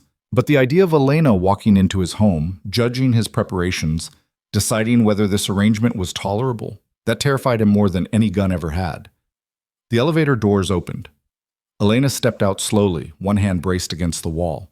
She looked exhausted and determined in equal measure, her eyes sweeping across the penthouse's main living area with an expression Victor couldn't quite read. "Welcome," he said, the word feeling inadequate and formal. Elena's gaze found him. "Where's my room?" No pleasantries, no acknowledgement of the space or the effort or anything else. Just straight to business. Victor told himself not to feel disappointed. This way, he gestured toward the east wing. Everything's been set up according to your requirements. Private entrance, separate quarters, nursery adjacent to your bedroom. Elena followed him through the penthouse, her footsteps careful and measured. Victor kept his pace slow, hyper-aware of her post-surgical limitations. They passed through the main living area, down a wide hallway lined with abstract art Elena probably hated, and finally through a set of double doors that marked the entrance to the east wing. The transformation was immediate. Where the main penthouse was all steel and glass and masculine edges, the east wing had been softened, warm colors, comfortable furniture, windows with actual curtains instead of just architectural glass. It looked like a home instead of a showcase. Elena stopped in the doorway, surprise flickering across her face. The bedroom's through there, Victor indicated. Bathroom's en suite, fully stocked. The nursery is the door on the right. There's also a small sitting area and kitchenette if you want privacy for meals. Elena walked into the space slowly, her hand trailing along the back of a sofa. She looked into the bedroom, then the nursery. When she turned back to Victor, some of the hardness in her expression had softened slightly. "This is nice," she admitted. "I expected something more. Clinical, controlling," Victor supplied. "I know what you expected from me, Elena. I'm trying to be better than that." She studied him for a long moment. "We'll see." "Fair enough." "There's a panic button in every room," Victor continued, keeping his tone businesslike. "Press it, and security responds immediately. The private entrance code is set to whatever you want. You can program it from the panel by the door. Staff won't enter your space without permission, and I've made it clear that you're not to be questioned or monitored." "But you'll know when I come and go," Elena said. It wasn't a question. "The building has security cameras in common areas for everyone's safety, but no, I won't be tracking your movements or demanding schedules." Victor met her eyes. "You're not a prisoner, Elena. You're a guest who I'm trying to keep safe. A guest who can't leave without armed escorts. Until Castellano backs down." "Yes," Victor's voice hardened. "They were watching the hospital this morning. A surveillance team followed you here." Elena's face went pale. "What?" "Dmitri lost them, and I've got people tracking them back to their staging area. But Elena, this is real. They're not just asking questions anymore. They're actively monitoring you." Elena sank onto the sofa, one hand pressed to her abdomen. "Oh God." Victor wanted to go to her, to offer comfort, but he forced himself to maintain distance. "You're safe here. This building has security that makes Fort Knox look casual. No one gets in without clearance, and even if they somehow did, they'd have to go through 12 floors of armed guards to reach you." "But Alessandro," Elena's voice cracked. "He's still at the hospital. He's vulnerable." "He has round-the-clock security. 2 guards outside the NICU at all times, plus hospital security has been briefed. No one gets near him without proper ID and authorization." Victor pulled out his phone, showing her the security feeds. "Look, that's the NICU entrance. See the 2 men in suits? That's my team." Elena stared at the screen, watching the guards maintain their position with professional vigilance. "This is insane. This whole situation is insane." "I know. He's 4 days old, Victor. 4 days old, and he already has bodyguards and enemies and—" She stopped, pressing both hands to her face. "This isn't the life I wanted for him." "It's not the life I wanted for him either." Victor sat in the chair across from her, careful to maintain distance. "But it's the reality we're dealing with. And I promise you, Elena, I will do whatever it takes to keep both of you safe. Whatever it takes." Elena lowered her hands, her eyes red but dry. "The meeting with Castellano. When is it?" Victor hesitated. "Tonight." "I want to be there." "Absolutely not. It's about me and Alessandro," Elena argued. "I have a right. You have a right to safety, which means staying far away from that meeting." Victor's tone left no room for negotiation. "Castellano's crew are violent and unpredictable. I'm not bringing you anywhere near them." "Then what? I just sit here while you negotiate my life?" Elena's voice rose, then she winced, hand going to her incision. "Sorry, I shouldn't. The doctor said not to strain. You need to rest." Victor stood. "I'll have food sent over. What would you like?" "I'm not hungry." "Elena," Victor softened his voice. You're recovering from major surgery. You need to eat to keep your strength up. For yourself and for when Alessandro comes home. The mention of their son seemed to deflate her resistance. Something light, soup maybe, and tea. Done. Victor headed for the door, then paused. The meeting tonight. I'll tell you everything afterward. No secrets. You have my word. Elena looked at him with those dark eyes that had haunted him for 3 years. Your word didn't mean much last time. The hit landed clean and sharp. Victor absorbed it without defense. You're right, but I'm asking you to give me a chance to prove it means something now. He left before she could respond, closing the east wing doors behind him and finally allowing himself to breathe. That had gone better than he'd feared, but worse than he'd hoped. Elena was here, safe, but the distance between them felt like a physical thing, miles of hurt and betrayal that couldn't be crossed with good intentions alone. Dmitri was waiting in the main living area, tablet in hand. The tale's been tracked back to a warehouse in the industrial district. 4 men total, rotating surveillance shifts. Looks like a standard observation setup. Keep monitoring them. I want to know if they make any moves toward the hospital or this building. Victor checked his watch. Status on tonight's meeting? All set. Castellano confirmed for 11 p.m. Pier 7 warehouse, neutral ground. He's bringing 4 men, we're bringing 4. No weapons search, but we'll have backup staged nearby. Good. Victor moved to the windows, looking out over the city that would never stop demanding blood and strategy and careful navigation of power. Make sure the backup team understands. If this goes sideways, if Castellano tries anything, the priority is getting back here to protect Elena and Alessandro, not me. Dimitri's eyebrows rose. Boss, that's an order. Victor's voice was steel. My life isn't worth as much as theirs. Not anymore. After a long moment, Dmitri nodded.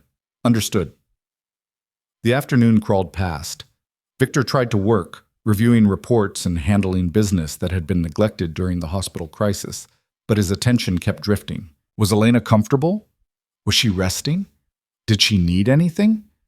He'd set up this arrangement specifically to give her privacy and autonomy, but the not knowing gnawed at him. Around 4, his phone buzzed with a text from an unknown number. Victor's hand went to the gun he kept in his desk drawer, every instinct screaming trap, before he recognized the area code. Hospital number. The text read, Mr. DeLuca, this is Janet from NICU. Alessandro had a great day, took full bottles, stable vitals. We're moving him to discharge prep tomorrow. Thought you'd want to know. Victor stared at the message, something warm and unfamiliar spreading through his chest. His son, getting stronger, coming home. He texted back, Thank you for the update. Please keep me informed. Janet's response was immediate. Will do. Also, his mother called 3 times today to check on him. She's anxious. Might help if you could get her to rest instead of worrying. Victor smiled slightly. Even the NICU nurses could see that Elena was running herself ragged. He forwarded the message to the East Wing's intercom system, then stopped himself. That felt too invasive, too much like monitoring. Instead, he walked to the East Wing doors and knocked. No answer. Victor knocked again, louder. Elena, it's Victor. I have news about Alessandro. The door opened a crack. Elena peered out, her hair mussed from sleep, confusion on her face. What's wrong? Is he okay? He's fine. Better than fine. Victor held up his phone, showing her Janet's message. I just thought you'd want to know. Elena read the text, and her entire body seemed to relax. Oh, thank God, I've been calling every hour, but... Janet mentioned. Victor smiled slightly. She suggested I try to get you to rest instead of worrying. I can't help it. He's so small and I'm not there, and... Elena stopped, seeming to realize she was explaining herself to Victor of all people. Never mind. Thank you for telling me. She started to close the door. Victor put his hand up, stopping it. Have you eaten? The soup was fine. That's not what I asked, Elena sighed. I had half the bowl. I wasn't very hungry. You need to keep your strength up, Victor said, hearing the echo of his earlier words. What if I had dinner sent up, something more substantial than soup? Victor, I'm fine. Humor me. He softened his tone. Please. I know I can't undo the past, but I can at least make sure you're taken care of now. Elena studied him for a long moment, and Victor could see her weighing options, calculating whether accepting basic care constituted some kind of surrender. Finally, she nodded. Okay, but nothing heavy. My stomach's still sensitive from the surgery. Grilled chicken and vegetables? That works? Victor pulled out his phone, texting the building's kitchen service. It'll be ready in 30 minutes. I'll have it brought to your door. You're not joining me? The question sounded almost disappointed, though Elena's expression remained neutral. I didn't think you'd want my company, Victor admitted. But if you're offering, I'm not offering. Elena's response was quick. I'm just surprised. You seem to be keeping your distance. Because that's what you asked for. Victor met her eyes. Separate quarters, privacy, no surprise visits. I'm trying to respect your boundaries, Elena. Something flickered across her face. Surprise, maybe, or the faint stirring of respect. Oh. Well. Good. Keep doing that. She closed the door, leaving Victor standing in the hallway with the strangest sense of progress. It wasn't much, but it was something. Dinner was delivered to the East Wing precisely 30 minutes later. Victor watched the security feed as Elena accepted the tray from the staff member, offered a tired smile of thanks, and retreated back into her space. She ate alone, and Victor told himself he had no right to wish otherwise. At 9 p.m., Victor began preparing for the meeting. Dark suit, no tie, formal enough to show respect, casual enough to suggest he wasn't worried, gun in a shoulder holster, knife in his boot. Standard precautions for any meeting with potential hostiles. Dmitri arrived at 10 with the security team. 4 men, all experienced, all loyal. They'd worked for Victor for years, had proven themselves in situations far more dangerous than a warehouse negotiation. Ready, boss? Dmitri asked. Victor glanced toward the East Wing. The lights were still on. Elena was awake, probably worrying about Alessandro, about the meeting, about everything. Give me a minute, Victor said. He walked to the East Wing doors and knocked. This time, Elena answered immediately, as if she'd been waiting. You're leaving, she said. Not a question. Yes, I'll be back in a few hours. Victor paused. I wanted you to know the security here is tripled tonight. Extra guards, extra protocols, you're completely safe. I'm not worried about me. Elena wrapped her arms around herself. Be careful. Please. The concern in her voice caught Victor off guard. I will. I mean it, Victor. Elena's eyes held his. Alessandro needs his father. Don't do anything stupid. Something in Victor's chest tightened. I won't. I promise. Elena nodded, then stepped back and closed the door. But the fact that she'd asked him to be careful, that she'd acknowledged Alessandro's need for his father, that meant more than Victor could have articulated. The warehouse on Pier 7 was exactly the kind of place where bad deals went to die. Abandoned shipping containers, broken pavement, water lapping against rotted pilings with sounds like whispers. Victor's team arrived 15 minutes early, securing positions and checking sight lines. At exactly 11 p.m., headlights cut through the darkness. A black SUV, identical to the one Dmitri drove, rolled to a stop 30 feet from Victor's position. The doors opened and Castellano emerged with his entourage. Anthony Castellano was 53, stocky, with the kind of face that looked friendly until you saw his eyes. He'd been trying to expand his territory for years, always probing for weakness, always looking for leverage. Tonight, he thought he'd found it. Victor De Luca, Castellano's voice carried across the open space. Didn't think you'd actually show. You asked for a meeting. I'm here. Victor remained still, hands visible, posture relaxed. Let's talk. Castellano walked closer, his men flanking him. Dmitri and Victor's team mirrored the formation, maintaining careful distance. The two groups faced each other like opposing armies before a parley. Word is you've got yourself a family now, Castellano said conversationally. Wife and kid. That's sweet. Very domestic. She's not my wife, Victor corrected. Victor's. And my personal life isn't your concern. It is when it creates opportunities. Castellano smiled, showing teeth. See, for years you've been untouchable. No family, no attachments, no weaknesses. But now Now you've got soft spots. Things that can be pressed. Victor's expression didn't change. Is there a point to this, Anthony? The point is negotiation. Castellano spread his hands. You've been disrupting my operations, freezing accounts, blocking shipments, making things difficult. I want that to stop. Then stop watching my family. Can't do that. See, your family is my leverage now. Insurance, if you will. Castellano's smile widened. You leave my operations alone. I leave them alone. You keep interfering, and maybe one day your girl takes a walk in the park with the baby, and Victor moved before Castellano finished the sentence. 3 steps closed the distance between them. His hand locked around Castellano's throat, slamming the older man back against his SUV's hood with enough force to dent the metal. Guns came out on both sides. Victor's team and Castellano's crew drew simultaneously, creating a Mexican standoff with Victor and Castellano at ground zero. Let me be very clear, Victor said softly, his hand tightening on Castellano's windpipe. Elena Hart and my son are not leverage. They're not negotiating chips. They're not opportunities or insurance or anything else you want to call them. They're off limits. Completely. Permanently. Castellano clawed at Victor's wrist, his face turning red. You're making a mistake. No, you made the mistake. You thought having a child made me weaker. It doesn't. Victor leaned closer. It makes me more dangerous than I've ever been, because now I have something worth killing for, worth dying for, worth burning this entire city down for. He released Castellano, who collapsed against the SUV, gasping.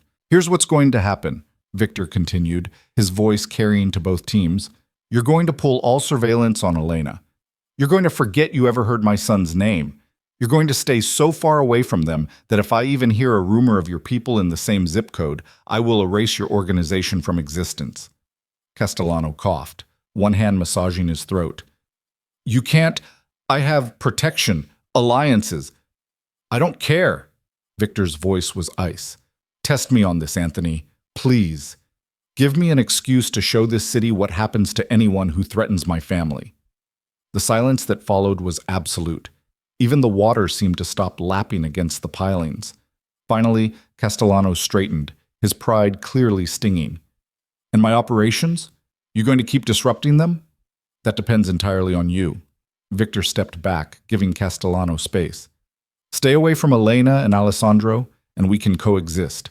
I have no interest in your territory or your business, but threaten what's mine again, even indirectly. He let the sentence hang. Castellano's jaw worked, fury and calculation warring on his face. He was being backed into a corner, forced to choose between pride and survival. Victor had seen this moment 100 times with 100 different rivals. The smart ones chose survival. After what felt like an eternity, Castellano nodded tersely. Fine. Your family's off limits. You have my word. Your word isn't worth much, Victor said bluntly. So here's additional motivation. I've compiled files on every aspect of your operation, suppliers, distributors, money routes, the works. If anything happens to Elena or Alessandro, if they so much as get a threatening phone call, those files go to every federal agency and rival family in the region. Your empire won't just fall. It'll be carved up and distributed before your body's cold. Castellano's face went white. You're bluffing. Victor pulled a tablet from Dimitri's hands and brought up a document. He showed it to Castellano, just long enough for the man to see his own operation laid bare in meticulous detail. Do I look like I'm bluffing? Victor asked quietly. Castellano stared at the tablet, at the evidence of just how thoroughly Victor had infiltrated his organization. When he looked up, the fight had drained from his eyes. We're done here, Castellano said to his men.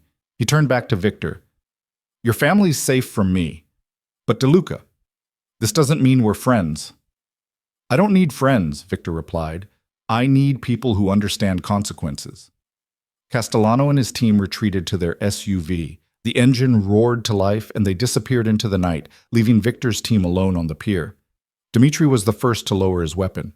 Boss, that was necessary.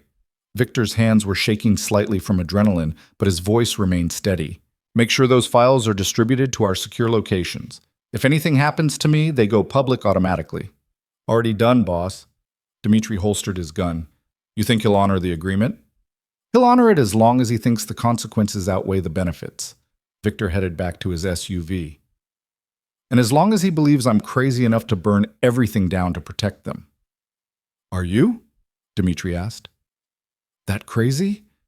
Victor paused at the vehicle door, looking back at the warehouse, at the city beyond, at everything he'd built with blood and calculation and ruthless ambition.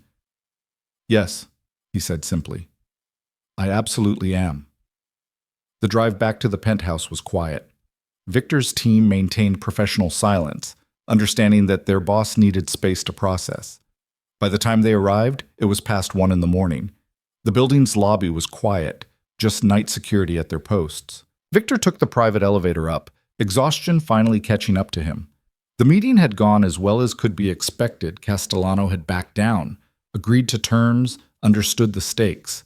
But Victor knew better than to assume the threat was completely neutralized. Men like Castellano didn't forget humiliation easily. The penthouse was dark when he entered. Victor moved quietly through the main living area, not wanting to disturb Elena if she'd managed to sleep. But as he passed the east wing, he noticed light under the door. She was awake. Victor hesitated, then knocked softly. The door opened immediately. Elena stood there in pajamas, her hair down, concern written across her face. You're back. Are you hurt? I'm fine. Victor was surprised by her obvious worry. Everything went according to plan. Which means what exactly? Elena wrapped a blanket around her shoulders. Did you threaten him? Hurt him? Make some kind of deal? All of the above. Victor saw no point in lying. Castellanos agreed to leave you and Alessandro alone, permanently. Relief flooded Elena's face. Really? It's over? For now. I can't promise another threat won't emerge, but this particular one is handled. Victor paused. Can I come in? I'll tell you everything, but I'd rather not do it in the hallway. Elena considered, then stepped aside. Victor entered the east wing, struck again by how different it felt from the rest of the penthouse. Warmer, more lived in, even after just one day. They sat in the small living area, Elena curled into the corner of the sofa, Victor in the armchair across from her. He told her everything, the surveillance tale, the warehouse meeting, his threat to Castellano, the files he'd compiled as insurance. Elena listened without interrupting, her expression shifting from fear to surprise to something that might have been reluctant admiration. You threatened to destroy his entire organization, she said when he finished. For us. Yes. That's insane, Victor. You made an enemy for life. I made an enemy understand boundaries.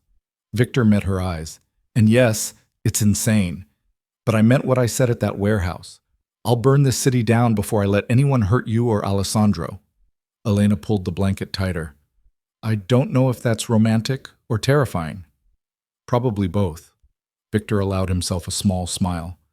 But it's the truth. You wanted me to prove I'd put Alessandro's safety above everything else. This is me proving it. They sat in silence for a moment, the weight of the night settling around them. Thank you, Elena said finally, for telling me everything, for not trying to protect me from the details. You have a right to know what's happening. It's your life too. Victor stood, suddenly aware of how inappropriate this was. Him in her private space at 1 in the morning, both of them exhausted, the air between them charged with something he didn't want to name. I should let you rest, he said. Victor? Elena's voice stopped him at the door. Tomorrow, when Alessandro comes home, I'd like you to be there, to bring him home with me. Victor turned back, surprised. You would? He's your son too. Elena's expression was complex, layered with emotions Victor couldn't fully read. And despite everything, despite all the history and hurt, you did save his life. Both our lives. You deserve to be there when he comes home. It was the closest thing to forgiveness Elena had offered.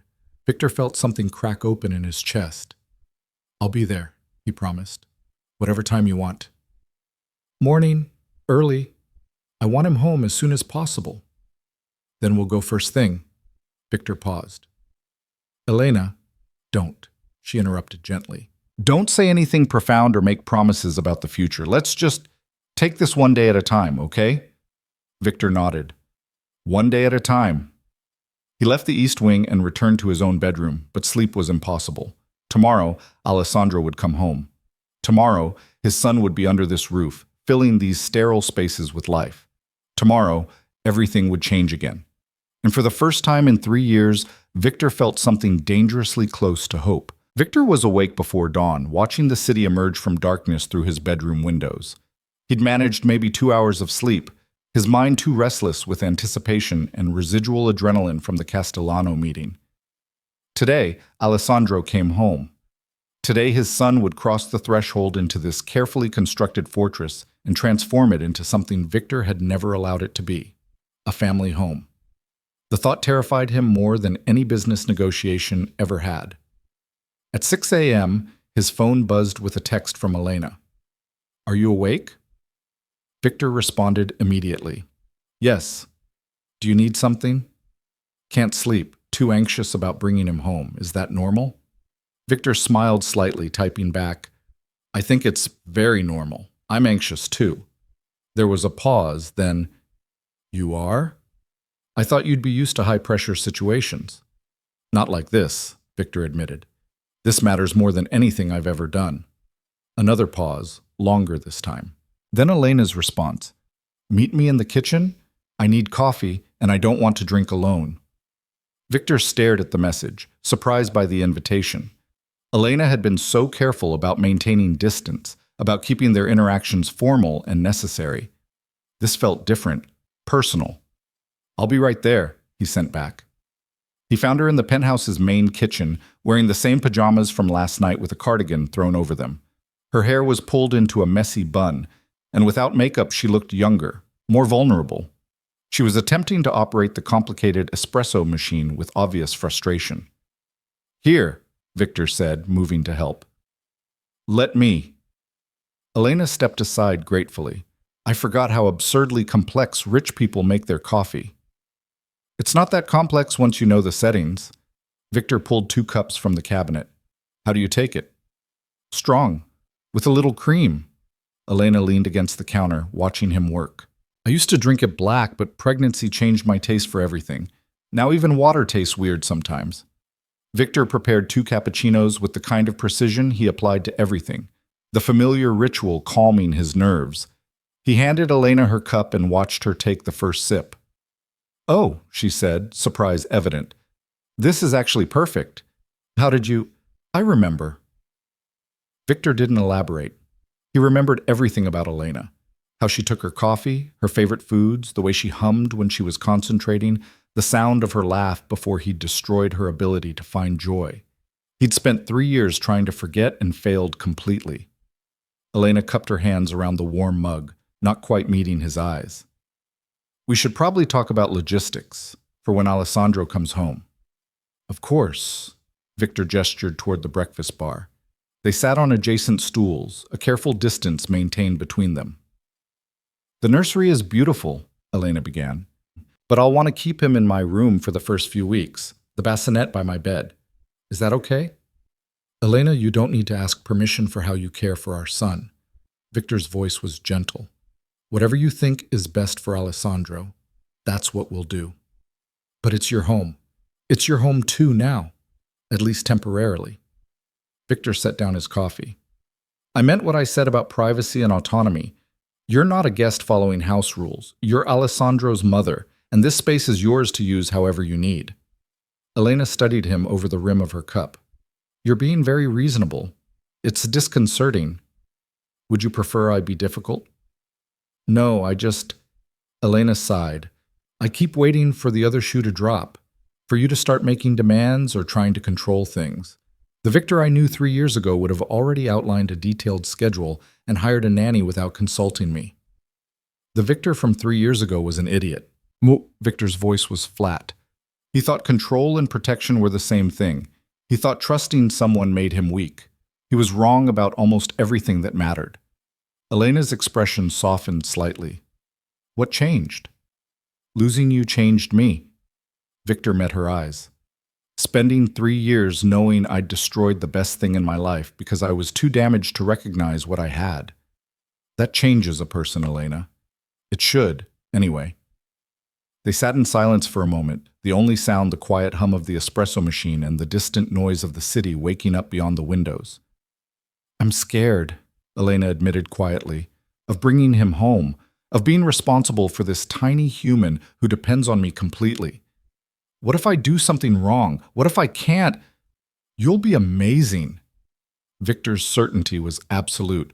"You're strong, intelligent, and you love him more than anything. That's what matters." "But I've never done this before. I don't know what I'm doing." "Neither do I," Victor said. "We'll figure it out together. If you want my help, that is." Elena looked at him then, really looked, and Victor saw the conflict in her eyes. She wanted to maintain distance, to protect herself from getting hurt again. But she was also exhausted and scared and facing the overwhelming reality of new motherhood largely alone. "I might need help sometimes," she said carefully, "with practical things. Not because I can't do it myself, but because it would be easier with two people." "Then I'm here, whenever you need me." Victor paused. "Elena, I know I don't have the right to ask this, but can I be honest with you about something?" She tensed slightly. "I guess. I want to be a real father to Alessandro, not just a name on a birth certificate or a source of financial support. I want to know him, to be part of his life in meaningful ways. But I also know that my world, my choices, my past, put him at risk." Victor's voice roughened with emotion. "So if you ever decide that he'd be safer without me, if you want to take him somewhere far away where my enemies can't find you, I'll let you go. I won't fight you. Because his safety matters more than my desires." Elena's eyes widened. "You'd really do that? Just let us leave?" "If it was what was best for Alessandro, yes." Victor forced the words out. "It would destroy me, but I'd do it, because being a father isn't about what I want. It's about what he needs." Elena set down her coffee cup with trembling hands. I don't know what to say to that." "You don't have to say anything. I just needed you to know." Victor stood, suddenly needing distance before he said too much, revealed too much. "What time did the hospital say we could pick him up?" 10 a.m. "Dr. Morrison wants to do a final check first." Elena glanced at the clock. "We have 4 hours." "Then you should try to eat something. Keep your strength up." Victor moved to the refrigerator. "What sounds good?" "I'm not really hungry." "Elena." Victor turned back to her. "Please, let me take care of you, at least in the basic ways. You're still recovering from major surgery." She hesitated, then relented. "Toast, maybe, with jam, and some fruit if you have it." Victor prepared breakfast while Elena sat at the counter, both of them moving around the careful boundaries they'd established. It felt almost domestic, this quiet morning routine, and Victor had to remind himself not to get comfortable with it. Elena was here because she had no choice, because his world had forced her hand. The moment the threat passed, she'd leave, and he'd have to let her go. But for now, for this moment, he could pretend they were something other than two people bound together by blood and history and a child neither of them had planned for. They ate in companionable silence, the tension from earlier conversations easing into something almost comfortable. Elena finished her toast and most of the fruit, color returning to her face as the food and coffee worked their magic. "I should get dressed," she said finally, sliding off the stool. "Look somewhat presentable for bringing my son home." "You look fine," Victor said, then caught himself. "I mean, you look tired, which is normal considering everything, but—" "Victor." Elena's lips twitched with what might have been amusement. "It's okay. I know I look like hell. Major surgery and no sleep will do that." After she left, Victor stood alone in the kitchen and allowed himself a moment of weakness. His hands were shaking again, nerves and anticipation making his usually steady control waver. In a few hours, Alessandro would be here. In this home, under this roof. And Victor would have to figure out how to be a father while keeping both Elena and their son safe from a world that wanted to use them as weapons. He'd faced impossible odds before. Built an empire from nothing, survived assassination attempts, and hostile takeovers and wars that had left better men dead. But this felt different. This felt like the kind of challenge where failure meant losing everything that actually mattered. At 9:30, Elena emerged from the East Wing wearing jeans and a soft blue sweater that made her eyes look darker. She'd done something with her hair, pulled it back in a way that was both practical and pretty. And she'd put on minimal makeup that couldn't quite hide the exhaustion, but made her look more like herself. "Ready?" Victor asked. Elena took a deep breath. "As ready as I'll ever be." The drive to the hospital was quiet. Dmitri drove with 2 security vehicles flanking them, the formation tight and professional. Victor noticed Elena watching the escort with troubled eyes. "Is this going to be normal?" she asked. "The guards, the protocols, all of it." "Until I'm certain Castellano is honoring our agreement, yes." Victor kept his voice gentle. "After that we can scale back, but Elena, even then, Alessandro will always need some level of protection. He's my son, my heir. That makes him valuable to people who would use him against me." "I hate this," Elena said quietly. "I hate that he was born into a world where he needs bodyguards before he even comes home from the hospital." "I know, I hate it too." Victor wanted to reach for her hand to offer physical comfort, but he kept his hands to himself. "If I could change it, but you can't. This is who you are, what you are." Elena turned to look at him. "The question is whether who you are is compatible with being the father Alessandro needs." "I'm going to try to be." Victor met her challenging gaze. "I know I'll make mistakes. I know there will be times when my world conflicts with his needs. But Elena, I swear to you, I will always choose him first. Always." Elena's expression was unreadable. "We'll see." Mercy Hospital's NICU was different today. Janet greeted them at the entrance with a warm smile and a clipboard full of discharge paperwork. "Your boy's all ready to go home," she said, handing the clipboard to Elena. "Just need signatures on these forms, and Dr. Morrison wants to talk to you both about care instructions." Elena's hands shook slightly as she signed the papers. Victor wanted to steady them, to absorb some of her anxiety, but he stayed back and let her handle it. This was her moment, bringing her son home for the first time. Dr. Morrison appeared with Alessandro in her arms, the baby wrapped in a blue blanket and wearing a tiny knit cap. Victor's breath caught. His son looked so small against the doctor's frame, so impossibly fragile. "He's been a perfect patient," Dr. Morrison said, settling Alessandro into Elena's arms. "Eating well, maintaining temperature, all his vitals stable. You've got a strong little fighter here." Elena cradled Alessandro against her chest, tears streaming down her face. "Hi, baby," she whispered. "Hi, sweet boy. Mama's taking you home now." Victor stood frozen, watching mother and son together for the first time outside the clinical environment of the hospital. Elena looked complete in a way she hadn't before, like some essential part of her had been missing until this moment. "Mr. De Luca," Dr. Morrison pulled him aside while Elena cooed over Alessandro. "A word?" They stepped into the hallway. The doctor's expression was serious. "Alessandro is healthy, but he's also 6 days old and was born under traumatic circumstances," she began. "The next few weeks are critical for his development. He needs stability, routine, and minimal stress." "We understand," Victor said. "I'm not sure you do." Dr. Morrison's voice sharpened. "I don't know the details of your relationship with Ms. Hart, and frankly, it's not my business. But that baby deserves a peaceful home environment. Whatever conflicts exist between you two, whatever history you're dealing with, put it aside, for his sake." Victor absorbed the criticism without defense. "We will. I give you my word." "And the security situation?" Janet mentioned armed guards, surveillance concerns. "It's being handled." Victor's voice was firm. "Alessandro and Elena are safe. That's my priority." Dr. Morrison studied him for a long moment. "All right. But if I have any concerns about his welfare, I won't hesitate to involve child services. Understood?" "Perfectly." Victor respected her fierce protectiveness even as it stung. "We want what's best for him too, Doctor. We might not agree on what that looks like, but we're on the same side."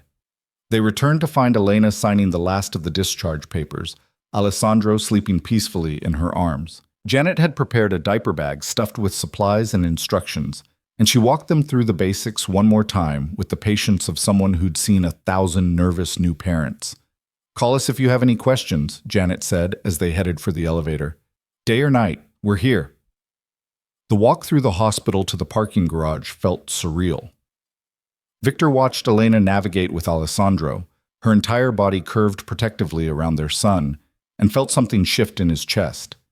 This was his family.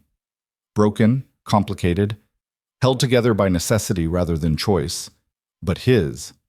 Dmitri had the SUV waiting with the rear door open. Victor had insisted on installing a car seat yesterday, spending 2 hours with the instruction manual to make sure every strap and buckle was perfect. Now Elena slid into the back seat with Alessandro, securing him with shaking hands. "Is this right?" she asked Victor, uncertainty clear in her voice. "The straps, do they look tight enough?" Victor checked the installation carefully. "It's perfect. He's safe." The drive back to the penthouse took 20 minutes, every second of which Elena spent watching Alessandro with the kind of intensity that suggested she was afraid he might disappear if she looked away. Victor sat in the passenger seat, watching them both in the rearview mirror, and tried to memorize this moment, the first time he'd brought his son home. The building's underground garage had been cleared in advance. No other vehicles, no civilians, just Victor's security team creating a protective corridor from the SUV to the private elevator. Elena barely seemed to notice the precautions, too focused on Alessandro to care about the armed guards. The elevator ride up felt eternal. Alessandro started to fuss, making small sounds of distress that immediately had Elena whispering reassurances and adjusting his blanket. Victor watched her natural maternal instinct kick in and felt inadequate by comparison. What did he know about comforting a crying baby? About soothing fears or meeting needs? "He's probably hungry," Elena said as the elevator doors opened to the penthouse. "I should feed him." "The East Wing is all set up," Victor reminded her. "Everything you need should be there." They made their way through the penthouse, Elena carrying Alessandro with Victor hovering nearby like a useless satellite. When they reached the East Wing, Elena went straight to the nursery and settled into the rocking chair with practiced ease, preparing to nurse. Victor started to leave to give her privacy, but Elena's voice stopped him. "You can stay," she said quietly. "If you want. You should be part of this." Victor's throat tightened. "Are you sure?" "No," Elena admitted with a tired laugh. "But we're figuring this out as we go, right? And he's your son, too. You should see how to care for him." So Victor stayed, standing awkwardly in the doorway while Elena nursed Alessandro with the kind of natural grace that suggested she'd been doing this for years instead of days. The baby ate hungrily, his tiny hands kneading against Elena's chest, his dark eyes occasionally opening to look around at this new environment. "He's perfect," Victor said, the words inadequate but true. "He is." Elena's voice was thick with emotion. "I can't believe he's really here. Really ours." Ours. The word settled over Victor like a benediction. When Alessandro finished eating, Elena showed Victor how to burp him, the proper way to support his head and pat his back. The baby let out a tiny burp that made them both laugh, the sound startling in its normalcy. "Your turn to hold him," Elena said, standing carefully and offering Alessandro to Victor. Victor's hands trembled as he accepted the warm weight of his son. Alessandro was so small, so fragile, and Victor was acutely aware of all the violence these hands had committed, all the damage they'd done. But Alessandro didn't know about any of that. He just nestled against Victor's chest with absolute trust, his breathing evening out as he drifted back to sleep. "I've got you," Victor whispered. "Promise, I've got you." Elena watched them with an expression Victor couldn't quite read, longing and fear and something that might have been hope all tangled together. "I'm going to try to nap while he sleeps," she said. "The nurse said to sleep when the baby sleeps, and I'm exhausted." "Good idea. I'll keep him with me for a while, let you rest." Victor carefully carried Alessandro to the rocking chair and settled in. "If he needs you, I'll wake you immediately." Elena hesitated at the doorway to her bedroom. "Victor, thank you. For everything. I know this is complicated, but thank you for trying." "You don't have to thank me for caring about my son," Victor said softly, "or for caring about you." Elena's breath caught, but she didn't respond. She just retreated into her bedroom and closed the door, leaving Victor alone with Alessandro. The afternoon passed in a strange, suspended peace. Victor sat in the nursery rocking chair, holding his sleeping son, watching sunlight move across the floor as the hours progressed. He'd never felt so simultaneously content and terrified. Everything he was, everything he'd built, it all felt suddenly fragile in the face of this tiny life that depended on him. Around 3, Alessandro woke crying. Victor tried soothing him with gentle words and rocking, but the cries only intensified. Panic started to set in.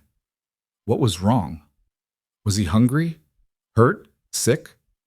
Elena appeared in the doorway, hair mussed from sleep. He needs to eat again every 2 to 3 hours at this age. She took Alessandro and settled back into the nursing routine while Victor watched and learned and tried to absorb everything. This was his life now. Feeding schedules and diaper changes and the particular pitch of his son's cry that meant hunger versus discomfort. You should rest too, Elena said when Alessandro had been changed and was drifting off again. You were up all night dealing with Castellano. I'm fine. Victor, Elena's voice was firm. You're no good to us exhausted. Go sleep for a few hours. I'll wake you if I need anything. It was the closest Elena had come to acknowledging that they were in this together, that she trusted him enough to rely on. Victor nodded and retreated to his own bedroom, setting an alarm for 2 hours just in case. He woke to darkness and the sound of crying. For a disoriented moment, Victor couldn't place the sound. Then reality crashed back. Alessandro. He was crying, and Elena. Victor was out of bed and heading for the east wing before conscious thought kicked in. He found Elena in the nursery, tears streaming down her face as she tried to soothe a screaming Alessandro. I don't know what's wrong, she said, voice breaking. I've fed him, changed him, checked everything, but he won't stop crying and I don't know what to do. Victor took in the scene, Elena's exhaustion, her post-surgical pain that she was clearly pushing through, the baby's distress. He moved forward and gently took Alessandro from her arms. Sit down before you hurt yourself, he said firmly. Let me try. Elena sank into the rocking chair while Victor walked slow circles around the nursery, holding Alessandro against his chest and humming a melody he didn't consciously remember learning. His mother's song, he realized distantly. Something she'd sung to him decades ago, before violence and empire had consumed his world. Gradually, miraculously, Alessandro's cries quieted to whimpers and then to silence. The baby nestled against Victor's shoulder, his tiny body relaxing as exhaustion finally won out. How did you... Elena stared at them in amazement. I have no idea, Victor admitted. Pure luck, probably. But Elena was crying again, and this time not from frustration. I can't do this, she whispered. I'm his mother. I'm supposed to know how to comfort him, and I can't even... Hey! Victor carefully lowered himself to sit on the floor beside her chair, Alessandro still asleep against his chest. You're doing amazing. He's 6 days old, Elena. You're learning. We both are. But you're a natural at it. Elena gestured helplessly at the sleeping baby. Look at him. He trusts you completely. He trusts you too. He just needed something different in that moment. Victor shifted so he could meet her eyes. This isn't a competition, Elena. We're both his parents. Sometimes he'll need you, sometimes he'll need me, and that's okay. Elena wiped her eyes, managing a watery smile. When did you get so wise about parenting? About 5 minutes ago. Victor returned the smile. I'm making this up as I go, same as you. They sat together on the nursery floor, Victor holding their sleeping son while Elena recovered from her emotional breakdown. Outside the windows, the city sparkled with evening lights, indifferent to the small miracle happening in this room. I'm scared, Elena admitted after a long silence. Not just of being a bad mother. I'm scared of what happens next, of this arrangement, of whether I can trust you, of whether bringing Alessandro into your world was the biggest mistake I could have made. Victor wanted to promise her it would all work out, that everything would be fine, but he'd learned the hard way that promises didn't mean much without proof. I'm scared too, he said instead. Terrified, actually. But Elena, we're in this together now, whether we like it or not, and I'd rather face it scared with you than try to handle it alone. Elena looked at him for a long moment, something shifting in her expression. Okay, she said finally. Together. But Victor, if you ever give me reason to regret this, if you ever make me feel the way you did 3 years ago, I'll let you walk away, Victor finished. No fight, no pursuit. You and Alessandro will be free to go, I promise. Don't make promises you can't keep. I'm not. Victor's voice was absolute. Your happiness and Alessandro's safety matter more than my wants. I mean that, Elena, with everything I am. The moment stretched between them, fragile and weighted with possibility. Then Alessandro stirred, making small sounds that suggested he might wake again, and the spell broke. Here. Victor carefully transferred the baby back to Elena's arms. You should try to sleep while he's down. I'll stay close, handle the next feeding if he needs a bottle. Elena cradled Alessandro against her chest, looking at Victor with an expression that might have been the beginning of trust. You're really trying, aren't you, to be better than you were? Every day, Victor said quietly. For as long as it takes. He left the nursery and returned to his own room, but sleep was impossible now. Instead, Victor stood at the windows and looked out over his empire, seeing it differently than he ever had before. All of this, the power, the money, the territory. What did any of it matter compared to the tiny life sleeping in the room down the hall? He'd spent 3 years building walls around his heart, convinced that Elena's loss had taught him the dangers of attachment. But Alessandro had shattered those walls in 6 days, proven that love wasn't weakness, but the most dangerous kind of strength. And if Victor wasn't careful, if he didn't guard against it, he was going to fall in love with Elena all over again. Not the idealized memory of who she'd been, but the fierce, damaged, beautiful woman she'd become. The mother of his child. The one person who'd survived his cruelty and somehow emerged stronger.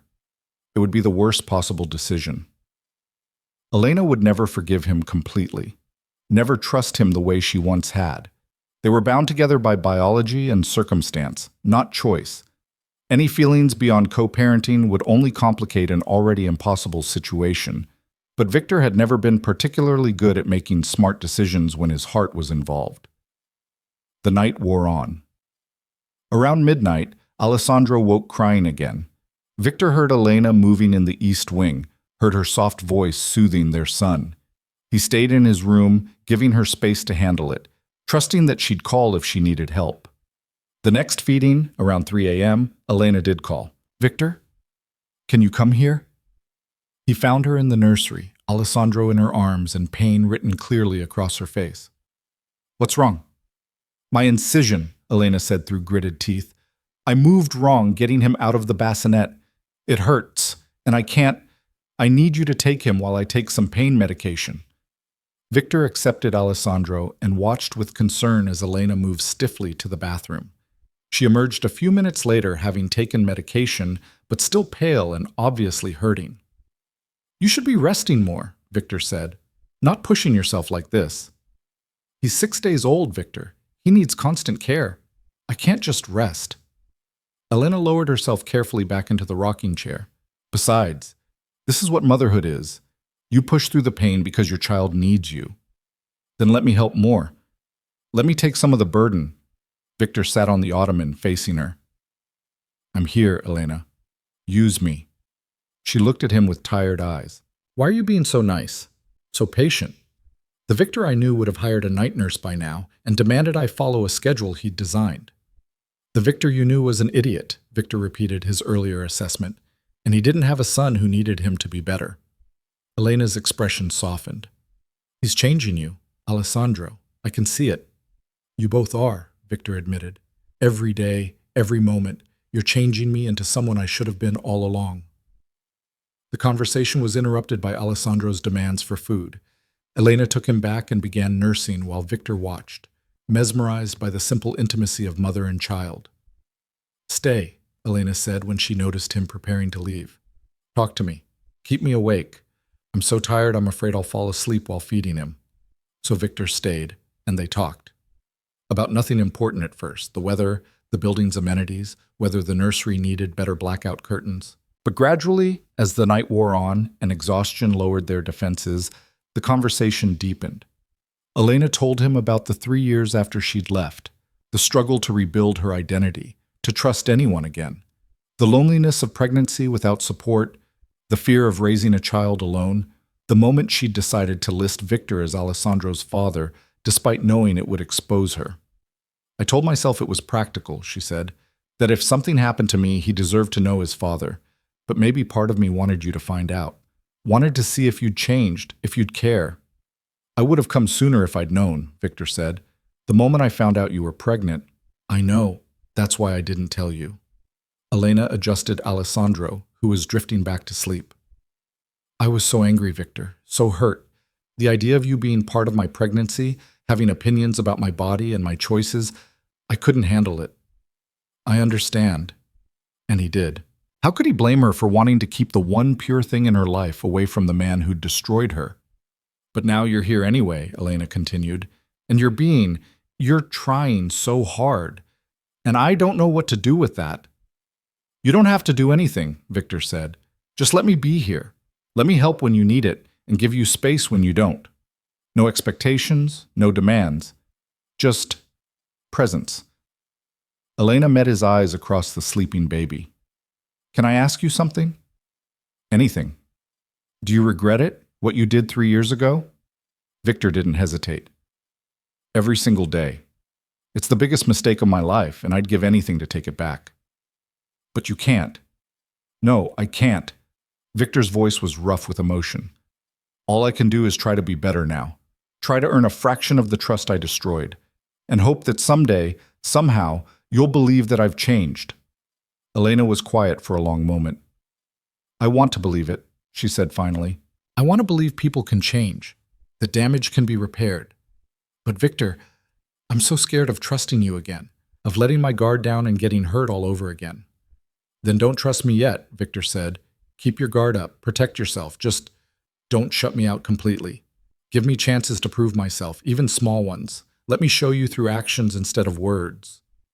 Okay, Elena whispered. Okay, I can do that. Dawn was breaking when Alessandro finally settled into deeper sleep, and Elena felt safe enough to transfer him back to the bassinet. She stood at the nursery window, watching the sunrise paint the city in shades of pink and gold. First full night home, she said. We survived. We did more than survive, Victor said, coming to stand beside her. We did well. You did well. Elena turned to look at him, really look at him, and for the first time in 3 years, her gaze held something other than hurt or anger or fear. It held possibility. One day at a time, she said, echoing her earlier words. We'll figure this out one day at a time. One day at a time, Victor agreed. And as the sun rose over the city, casting light into the nursery where their son slept peacefully, Victor allowed himself to hope that maybe, just maybe, they had a chance at building something real from the ruins of what they'd destroyed. The days that followed blurred into a rhythm of feeding schedules and diaper changes, and the particular exhaustion that came from caring for a newborn. Victor found himself living in 20-minute increments, always listening for Alessandro's cries, always ready to help Elena however she needed. He'd never been so tired in his life. He'd also never been so content. On Alessandro's 9th day home, Elena's incision started bleeding. Victor found her in the bathroom at 2 a.m, pale and shaking, blood seeping through her pajama pants. She looked up at him with eyes wide with fear. Something's wrong, she whispered. Victor, something's really wrong. He didn't panic, couldn't afford to. How much bleeding? I don't know, more than there should be. Elena pressed a towel against her abdomen, wincing. It hurts. It didn't hurt before, but now... Victor was already on his phone, calling the emergency medical line Dr. Chen had provided. The on-call physician answered within 3 rings. This is Victor DeLuca. Elena Hart, post-cesarean patient, 9 days out from surgery. She's experiencing bleeding from the incision site and increased pain. The doctor asked questions. Victor relayed them to Elena, who answered through gritted teeth. When he hung up, his face was grim. We need to go to the hospital, now. They think it might be an infection or a separation of the internal sutures. But Alessandro, Elena's voice broke. I can't leave him. He's coming with us. Dimitri! Victor raised his voice, knowing his second would hear through the intercom system. Get the car ready. Medical emergency. Everything moved fast after that. Dmitri appeared with the security team. Victor gathered Alessandro while Elena pressed the towel against her bleeding incision. They were in the SUV within 5 minutes, racing through pre-dawn streets toward Mercy Hospital. Elena held Alessandro in the back seat, tears streaming down her face. "This is my fault. I've been pushing too hard, not resting enough." "This isn't your fault," Victor said firmly from the front seat. "Sometimes complications happen. That's why we're getting you to the hospital." But fear clawed at his chest. He'd just gotten them home, just started building something that resembled a family. The idea of losing Elena now, after everything. The emergency room staff was ready when they arrived, Dr. Chen herself waiting at the entrance despite the ungodly hour. She took one look at Elena and immediately ordered her onto a gurney. "Mr. DeLuca, you'll need to take the baby to the waiting area while we examine her," Dr. Chen said, already moving. "This could take a while." Victor wanted to argue, to demand he be allowed to stay with Elena, but Alessandro started crying, as if sensing the tension, and Elena looked at Victor with pleading eyes. "Keep him safe," she whispered. "Gia, please." "I promise." Victor cradled Alessandro closer. "And you're going to be fine. You have to be fine." They wheeled Elena away, leaving Victor standing in the emergency room with a screaming infant and a terror he hadn't felt since the night of the storm. The waiting room was harsh with fluorescent lighting and uncomfortable chairs. Victor tried everything to soothe Alessandro, rocking, humming, the bottle of expressed milk Elena had prepared before everything went wrong. Nothing worked. The baby cried and cried, his little face red with distress, and Victor felt increasingly helpless. "Sir?" A nurse approached cautiously. "Is there anything we can help with?" "He won't stop crying," Victor said, hearing the edge of desperation in his own voice. "His mother usually nurses him, but she's—" "Let me try." The nurse held out her arms. Sometimes babies just need a different touch.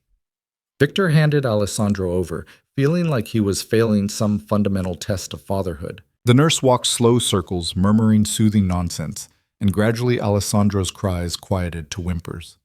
"There we go," she said gently. "He's just scared. He can sense when his parents are anxious." Parents. The word settled over Victor like a weight and a benediction all at once. He was Alessandro's parent, not just his father in name, but a person this tiny human depended on for comfort and safety and love. And right now, he was failing spectacularly. An hour passed, then 2.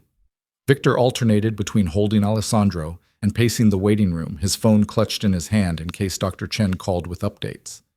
Dmitri brought coffee that Victor couldn't drink and offered reassurances that rang hollow. Finally, at 5 in the morning, Dr. Chen appeared in the waiting room doorway. Victor stood immediately. "How is she?"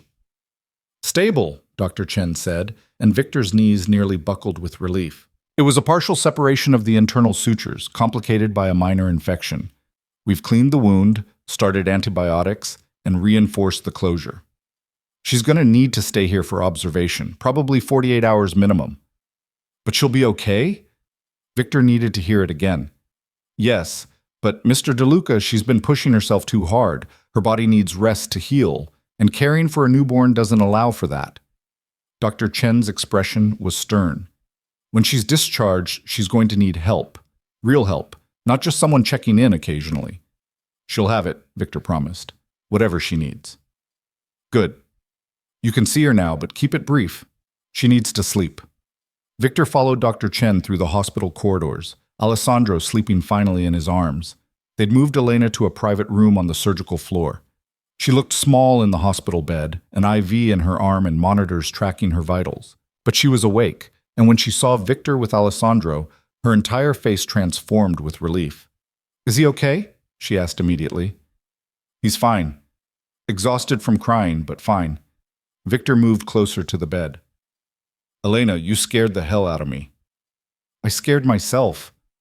Her hand moved to her abdomen where fresh bandages covered the repaired incision. "The doctor said I've been overdoing it, that I need to rest more." "Then that's what you'll do." Victor's voice was firm. "No arguments. When you come home, you're going to let me handle more. Let me take night feedings with bottles so you can sleep. Let me do the practical things while you recover. But I'm his mother, and you'll be no good to him if you end up back in the hospital with a serious infection. Victor sat carefully on the edge of the bed. Elena, please, let me help you, really help you, not just hovering nearby while you do everything yourself. Elena's eyes filled with tears. I don't know how to not do everything myself. For 3 years, I've had to be completely self-sufficient. Trusting someone else to help feels terrifying, Victor supplied. I know, but you're not alone anymore. You have me. Whether you want me or not, I'm here and I'm not going anywhere. A tear slipped down Elena's cheek. What if I start to rely on you and you disappoint me again? The question hit Victor square in the chest. Then you'll survive it, like you survived before. But Elena, I'm not that man anymore. I can't be, because Alessandro needs me to be better. You need me to be better. And for the first time in my life, I want to be better for reasons that have nothing to do with power or control. Elena reached out with her free hand. Victor took it carefully, mindful of the IV. I'm so tired of being strong all the time, she whispered, of having to handle everything alone, of being scared and hurt and angry. Then don't be, Victor said softly. Let me be strong for both of us for a while. Let me carry some of the weight. They sat in silence, hands linked, Alessandro sleeping peacefully in Victor's arms. Outside the window, dawn was breaking over the city for the second time in their strange new life together. Okay, Elena said finally. Okay, I'll try. But Victor, I need you to promise me something. Anything. Don't make me fall in love with you again just to break my heart. Her voice was barely audible. I couldn't survive that twice. Victor's breath caught. Elena, I can feel it happening, she continued, not meeting his eyes. The way you are with Alessandro, how gentle you've been with me, how hard you're trying. It's breaking down all my defenses. And I'm terrified that I'm going to let myself love you again, and you're going to... I won't! Victor's voice was absolute. Elena, look at me. She did, her eyes red and vulnerable. I destroyed us once because I was too damaged to trust, too paranoid to see what was real, Victor said. I have spent 3 years living with that mistake, and it nearly killed me. I'm not that man anymore. I can't be, because losing you taught me what matters and what doesn't. And if you give me another chance, if you let yourself trust me again, I swear on Alessandro's life that I will never, never hurt you like that again. How can you be sure? Elena's voice broke. How can you promise that when you were so certain before? Because before, I thought strength meant never being vulnerable, never trusting, never letting anyone close enough to hurt me. Victor shifted Alessandro to one arm so he could cup Elena's face with his free hand. But you taught me that real strength is choosing to trust even when you've been hurt, even when it's terrifying, and I'm choosing to trust that we can build something better from what we destroyed. I want to believe you, Elena whispered. I want to so badly. Then believe me. Victor's thumb brushed away her tears. Not all at once. Not perfectly. Just give me chances to prove it, one day at a time, like you said. Elena closed her eyes, leaning into his touch. One day at a time, she repeated. A nurse knocked on the door, interrupting the moment. I'm sorry, but Ms. Hart needs to rest now. You can come back during visiting hours. Victor stood reluctantly. I'll bring Alessandro back this afternoon. Try to sleep. Victor? Elena caught his hand before he could leave. Thank you for being here, for all of it. He wanted to tell her he loved her. The words sat on his tongue, ready to be spoken. But it was too soon, too much, too risky when Elena was vulnerable and medicated and overwhelmed. So instead he said, always, I'll always be here. The next 48 hours were brutal. Victor managed Alessandro alone for the first time, discovering just how difficult Elena had made it look. Feeding every 3 hours. Diaper changes that seemed endless. The mysterious crying that no amount of rocking or singing or desperate pleading could solve.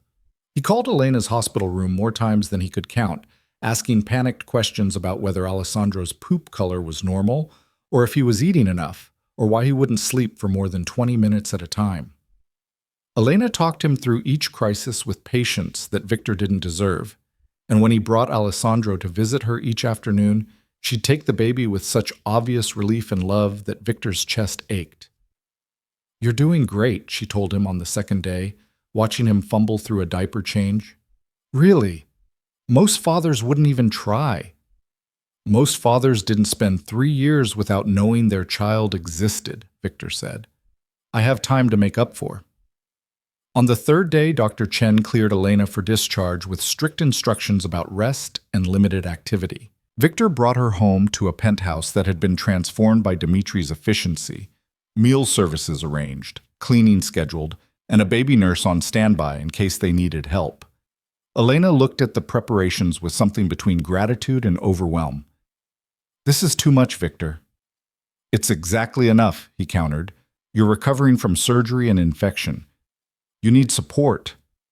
"But I can't afford—" "You're not paying for any of it," Victor said firmly. "Elena, please, let me do this. Let me take care of you both." She looked like she wanted to argue, but exhaustion won out. "Okay, for now, until I'm healed." The days that followed established a new rhythm. Victor handled night feedings with bottles so Elena could sleep. The baby nurse came during the day to help while Elena rested and recovered. Slowly, carefully, they built something that resembled partnership. And somewhere in the 2 a.m. feedings and the shared exhaustion and the quiet moments watching Alessandro sleep, the walls between Victor and Elena began to crumble. 2 weeks after Elena's emergency hospital visit, Victor found her crying in the nursery. "What's wrong?" He immediately went on alert, checking Alessandro in his bassinet. "Is he sick? Are you in pain?" "No, Elena laughed through her tears. "I'm being ridiculous. It's just... Look at him. Look how much he's grown already. He's 2.5 weeks old and he's already different than the day we brought him home." Victor looked at Alessandro, seeing what Elena meant. Their son had filled out, his face less scrunched, his movements more purposeful. He was changing daily, growing into himself. "They grow fast," Victor said softly. "Too fast." "I don't want to miss any of it." Elena wiped her eyes. "And I'm terrified that I'm going to blink, and he'll be grown, and I'll have wasted this time being scared or angry or stuck in the past." Victor understood what she was really saying, that holding on to hurt meant missing joy, that the past was stealing the present.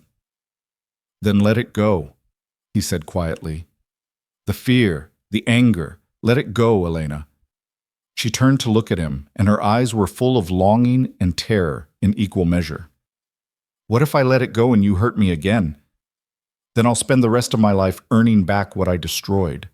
Victor moved closer, giving her space to pull away if she wanted. She didn't. "But Elena, I need you to know, I'm not asking you to forgive and forget. I'm asking you to forgive and move forward, to build something new instead of trying to resurrect what died." "What are you saying?" Elena's voice was barely audible. "I'm saying I'm in love with you." The words came out raw and honest. Not with who you were 3 years ago, but with who you are now. With the fierce mother who fought through surgery and infection to care for our son. With the woman who trusted me enough to let me into her home, even though I'd given her every reason not to. With the person who's strong enough to consider forgiveness, even when it would be easier to hate me. Elena's breath hitched. "Victor." "I know it's too soon," he continued. "I know I don't have the right to ask for anything. But Elena, I'm standing here at 2 in the morning in a nursery we share, watching our son sleep, and I can't pretend anymore. I can't pretend this is just co-parenting or a temporary arrangement or anything other than what it is." "And what is it?" Elena asked, tears streaming down her face. "A second chance." Victor's voice broke. "A chance to do everything right that I did wrong before. A chance to build the family we should have had. A chance to love you the way you deserve to be loved, without suspicion, without cruelty, without anything except complete trust and devotion." Elena stared at him, and Victor could see the war playing out in her expression. Fear versus hope, past versus future, safety versus risk. "I'm terrified," she whispered. "I know. I don't trust easily anymore. You destroyed that part of me. I know. And if I let myself love you again, if I give you this chance..." Her voice broke completely. Victor, I need you to understand. There won't be a third chance. This is it. If you hurt me again, we're done. Co-parenting from a distance, legal agreements, complete separation. I won't survive being destroyed by you twice. Then I'll make sure once is enough, Victor said. Elena, I'm asking you to trust me with your heart again. I know I broke it before. I know I don't deserve another chance. But I'm asking anyway, because the alternative, spending the rest of our lives circling each other, raising Alessandro in a house divided, that's not living. That's just existing. Elena closed her eyes, and fresh tears spilled down her cheeks. How do I do this? How do I let go of 3 years of hurt? One day at a time, Victor said, echoing her words back to her. Some days will be easier than others.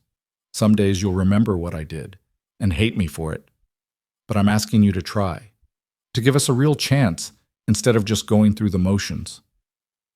The silence stretched between them, broken only by Alessandro's soft breathing from the bassinet. Finally, Elena opened her eyes and looked at Victor with an expression that was equal parts fear and courage. Okay, she whispered. Okay, we can try. Really try. Not just co-parenting, but she took a shaky breath. Building something real. Relief crashed over Victor with physical force. You mean it? I'm terrified, and this is probably a huge mistake, but yes, I mean it. Elena's smile was tremulous. You were right about one thing. I don't want to miss Alessandro's childhood being stuck in anger and fear.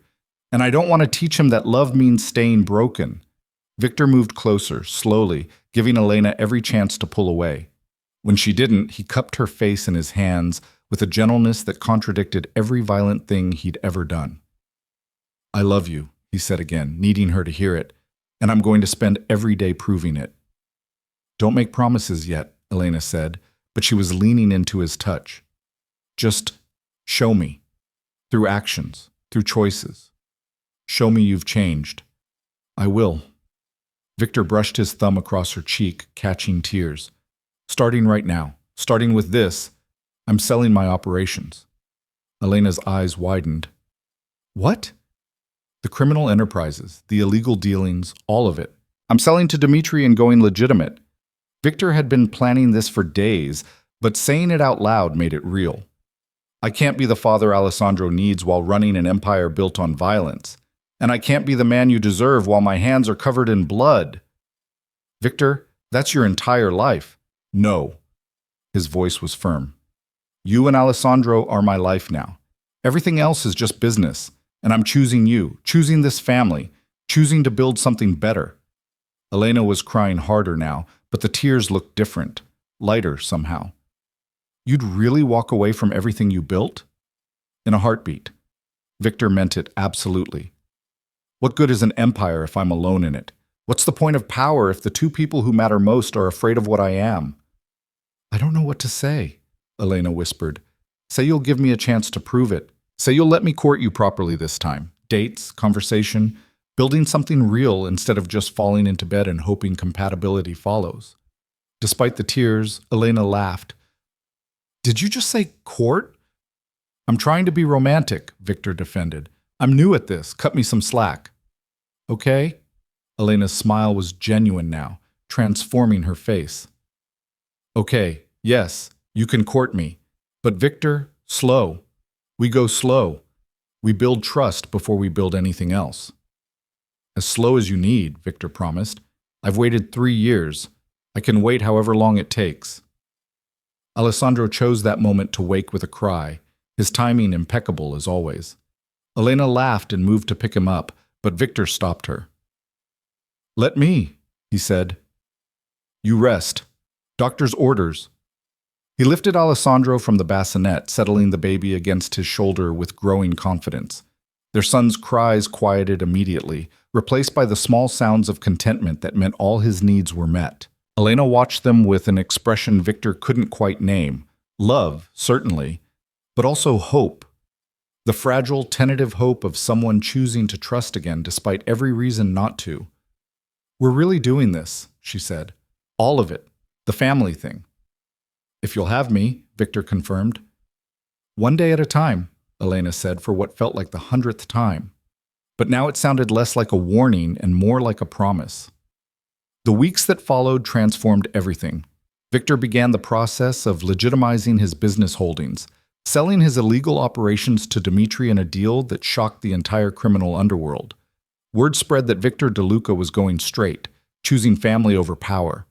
Some thought he'd gone soft, others thought it was a strategic move.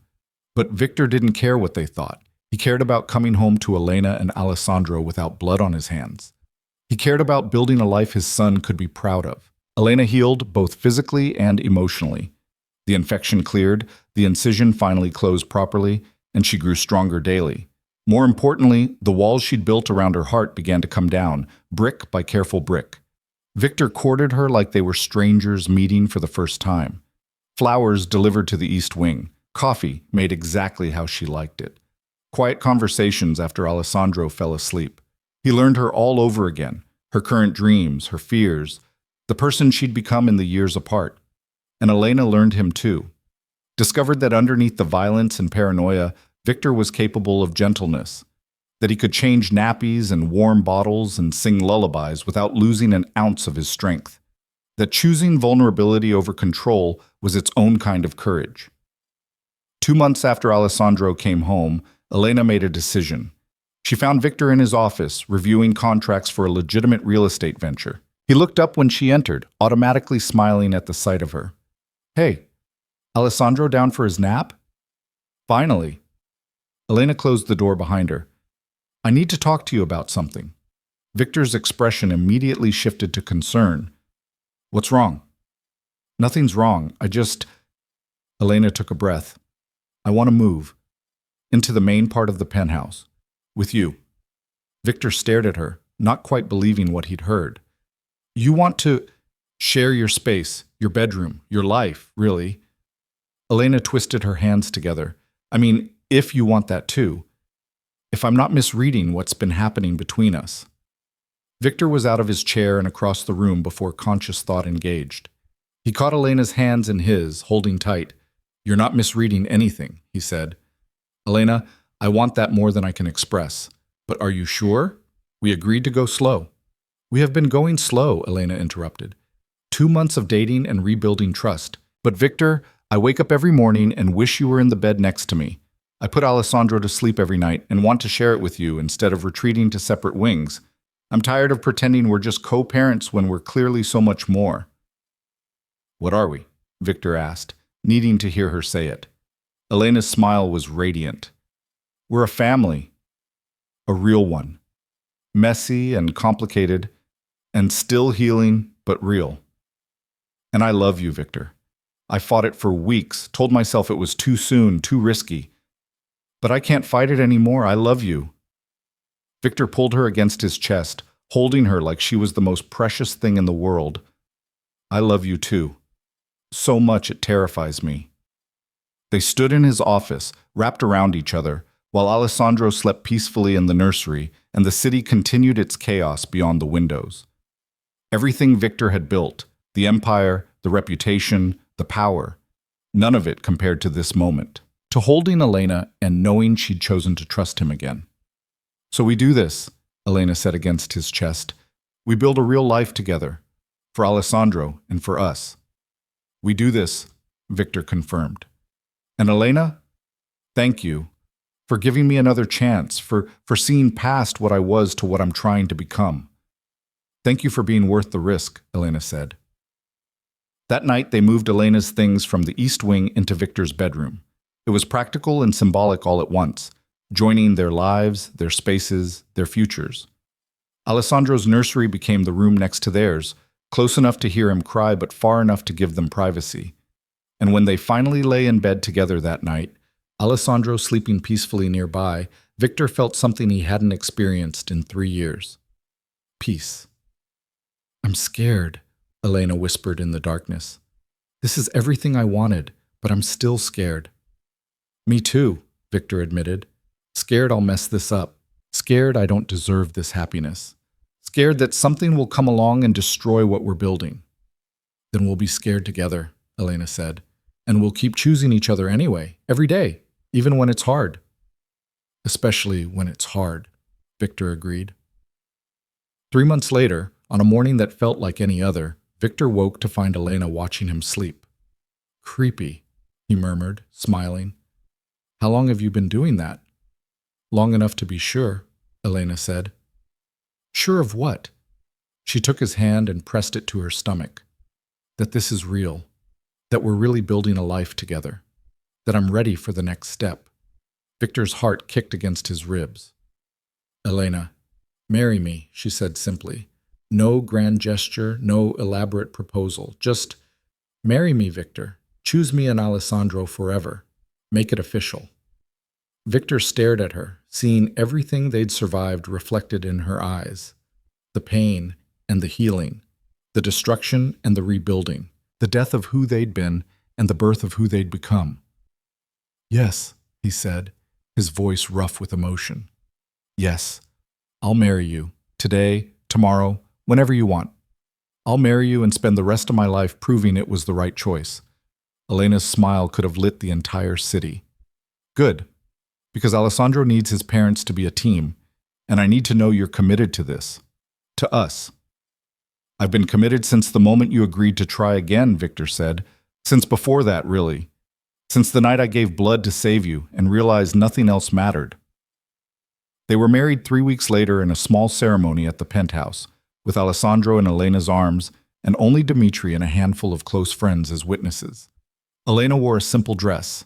Victor wore a suit that cost more than most people's cars but felt inadequate for the occasion. When the officiant pronounced them married, Victor kissed his wife with a tenderness that would have shocked anyone who'd known him before. This was who he was now, a husband, a father, a man who'd chosen love over power and found it was the strongest thing he'd ever held. The reception was quiet, intimate, nothing like the elaborate affairs Victor had attended in his criminal days. Just good food, good company, and the overwhelming sense that they'd finally gotten it right. Late that night, after the guests had left and Alessandro had been put to bed, Victor and Elena stood at the penthouse windows looking out over the city. "Do you regret it?" Elena asked quietly. "Everything you gave up to be here?" Victor thought about the question seriously. The empire he'd sold, the power he'd surrendered, the life he'd built over decades, all traded for this, a wife, a son, and a legitimate business that would never command the same fear or respect. "Not for a second," he said honestly. "I traded ashes for gold, Elena. I'd make that choice 1,000 times over." She leaned into him, and Victor wrapped his arms around her, feeling the steady beat of her heart against his chest. "I love you," Elena said, "even though you drove me crazy, even though you broke me, even though loving you is probably the most dangerous thing I've ever done. I love you." "I love you too," Victor said, "and I promise, for the rest of our lives, I'll make sure you never regret giving me this chance." They stood together as the city lights sparkled below them, as their son slept peacefully in the next room, as the future stretched out with all its promise and uncertainty. Victor DeLuca had been many things: a crime boss, a killer, a man ruled by fear and paranoia. But now he was something better: a husband, a father, a man who'd learned that real strength wasn't about controlling others, but about having the courage to change himself. And as he held Elena and thought about Alessandro sleeping in his crib and the life they were building together, Victor realized something profound. He'd spent 3 years thinking he'd lost everything when Elena left. But he hadn't lost everything. He'd just been given the chance to find what actually mattered. And this time, he wasn't going to let it go. In the nursery, Alessandro stirred and made small sounds that would soon become cries for food. Elena pulled away from Victor with a smile. "Your turn," she said. "I'll get the bottle ready." "Our turn," Victor corrected. "Everything's our turn now." They walked to the nursery together, partners in every sense of the word, and lifted their son into waiting arms. Alessandro looked up at them with dark eyes that saw everything and understood nothing except that he was loved. And really, Victor thought as he cradled his son while Elena prepared a bottle, that was all any of them needed. Love, trust, the courage to forgive, and the strength to change.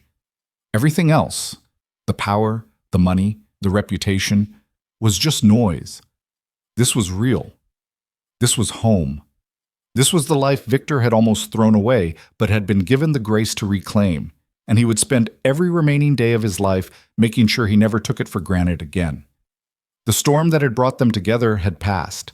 The darkness had given way to light, and in its place was something Victor had never believed possible: a family, whole and healed and ready to face whatever came next. Together.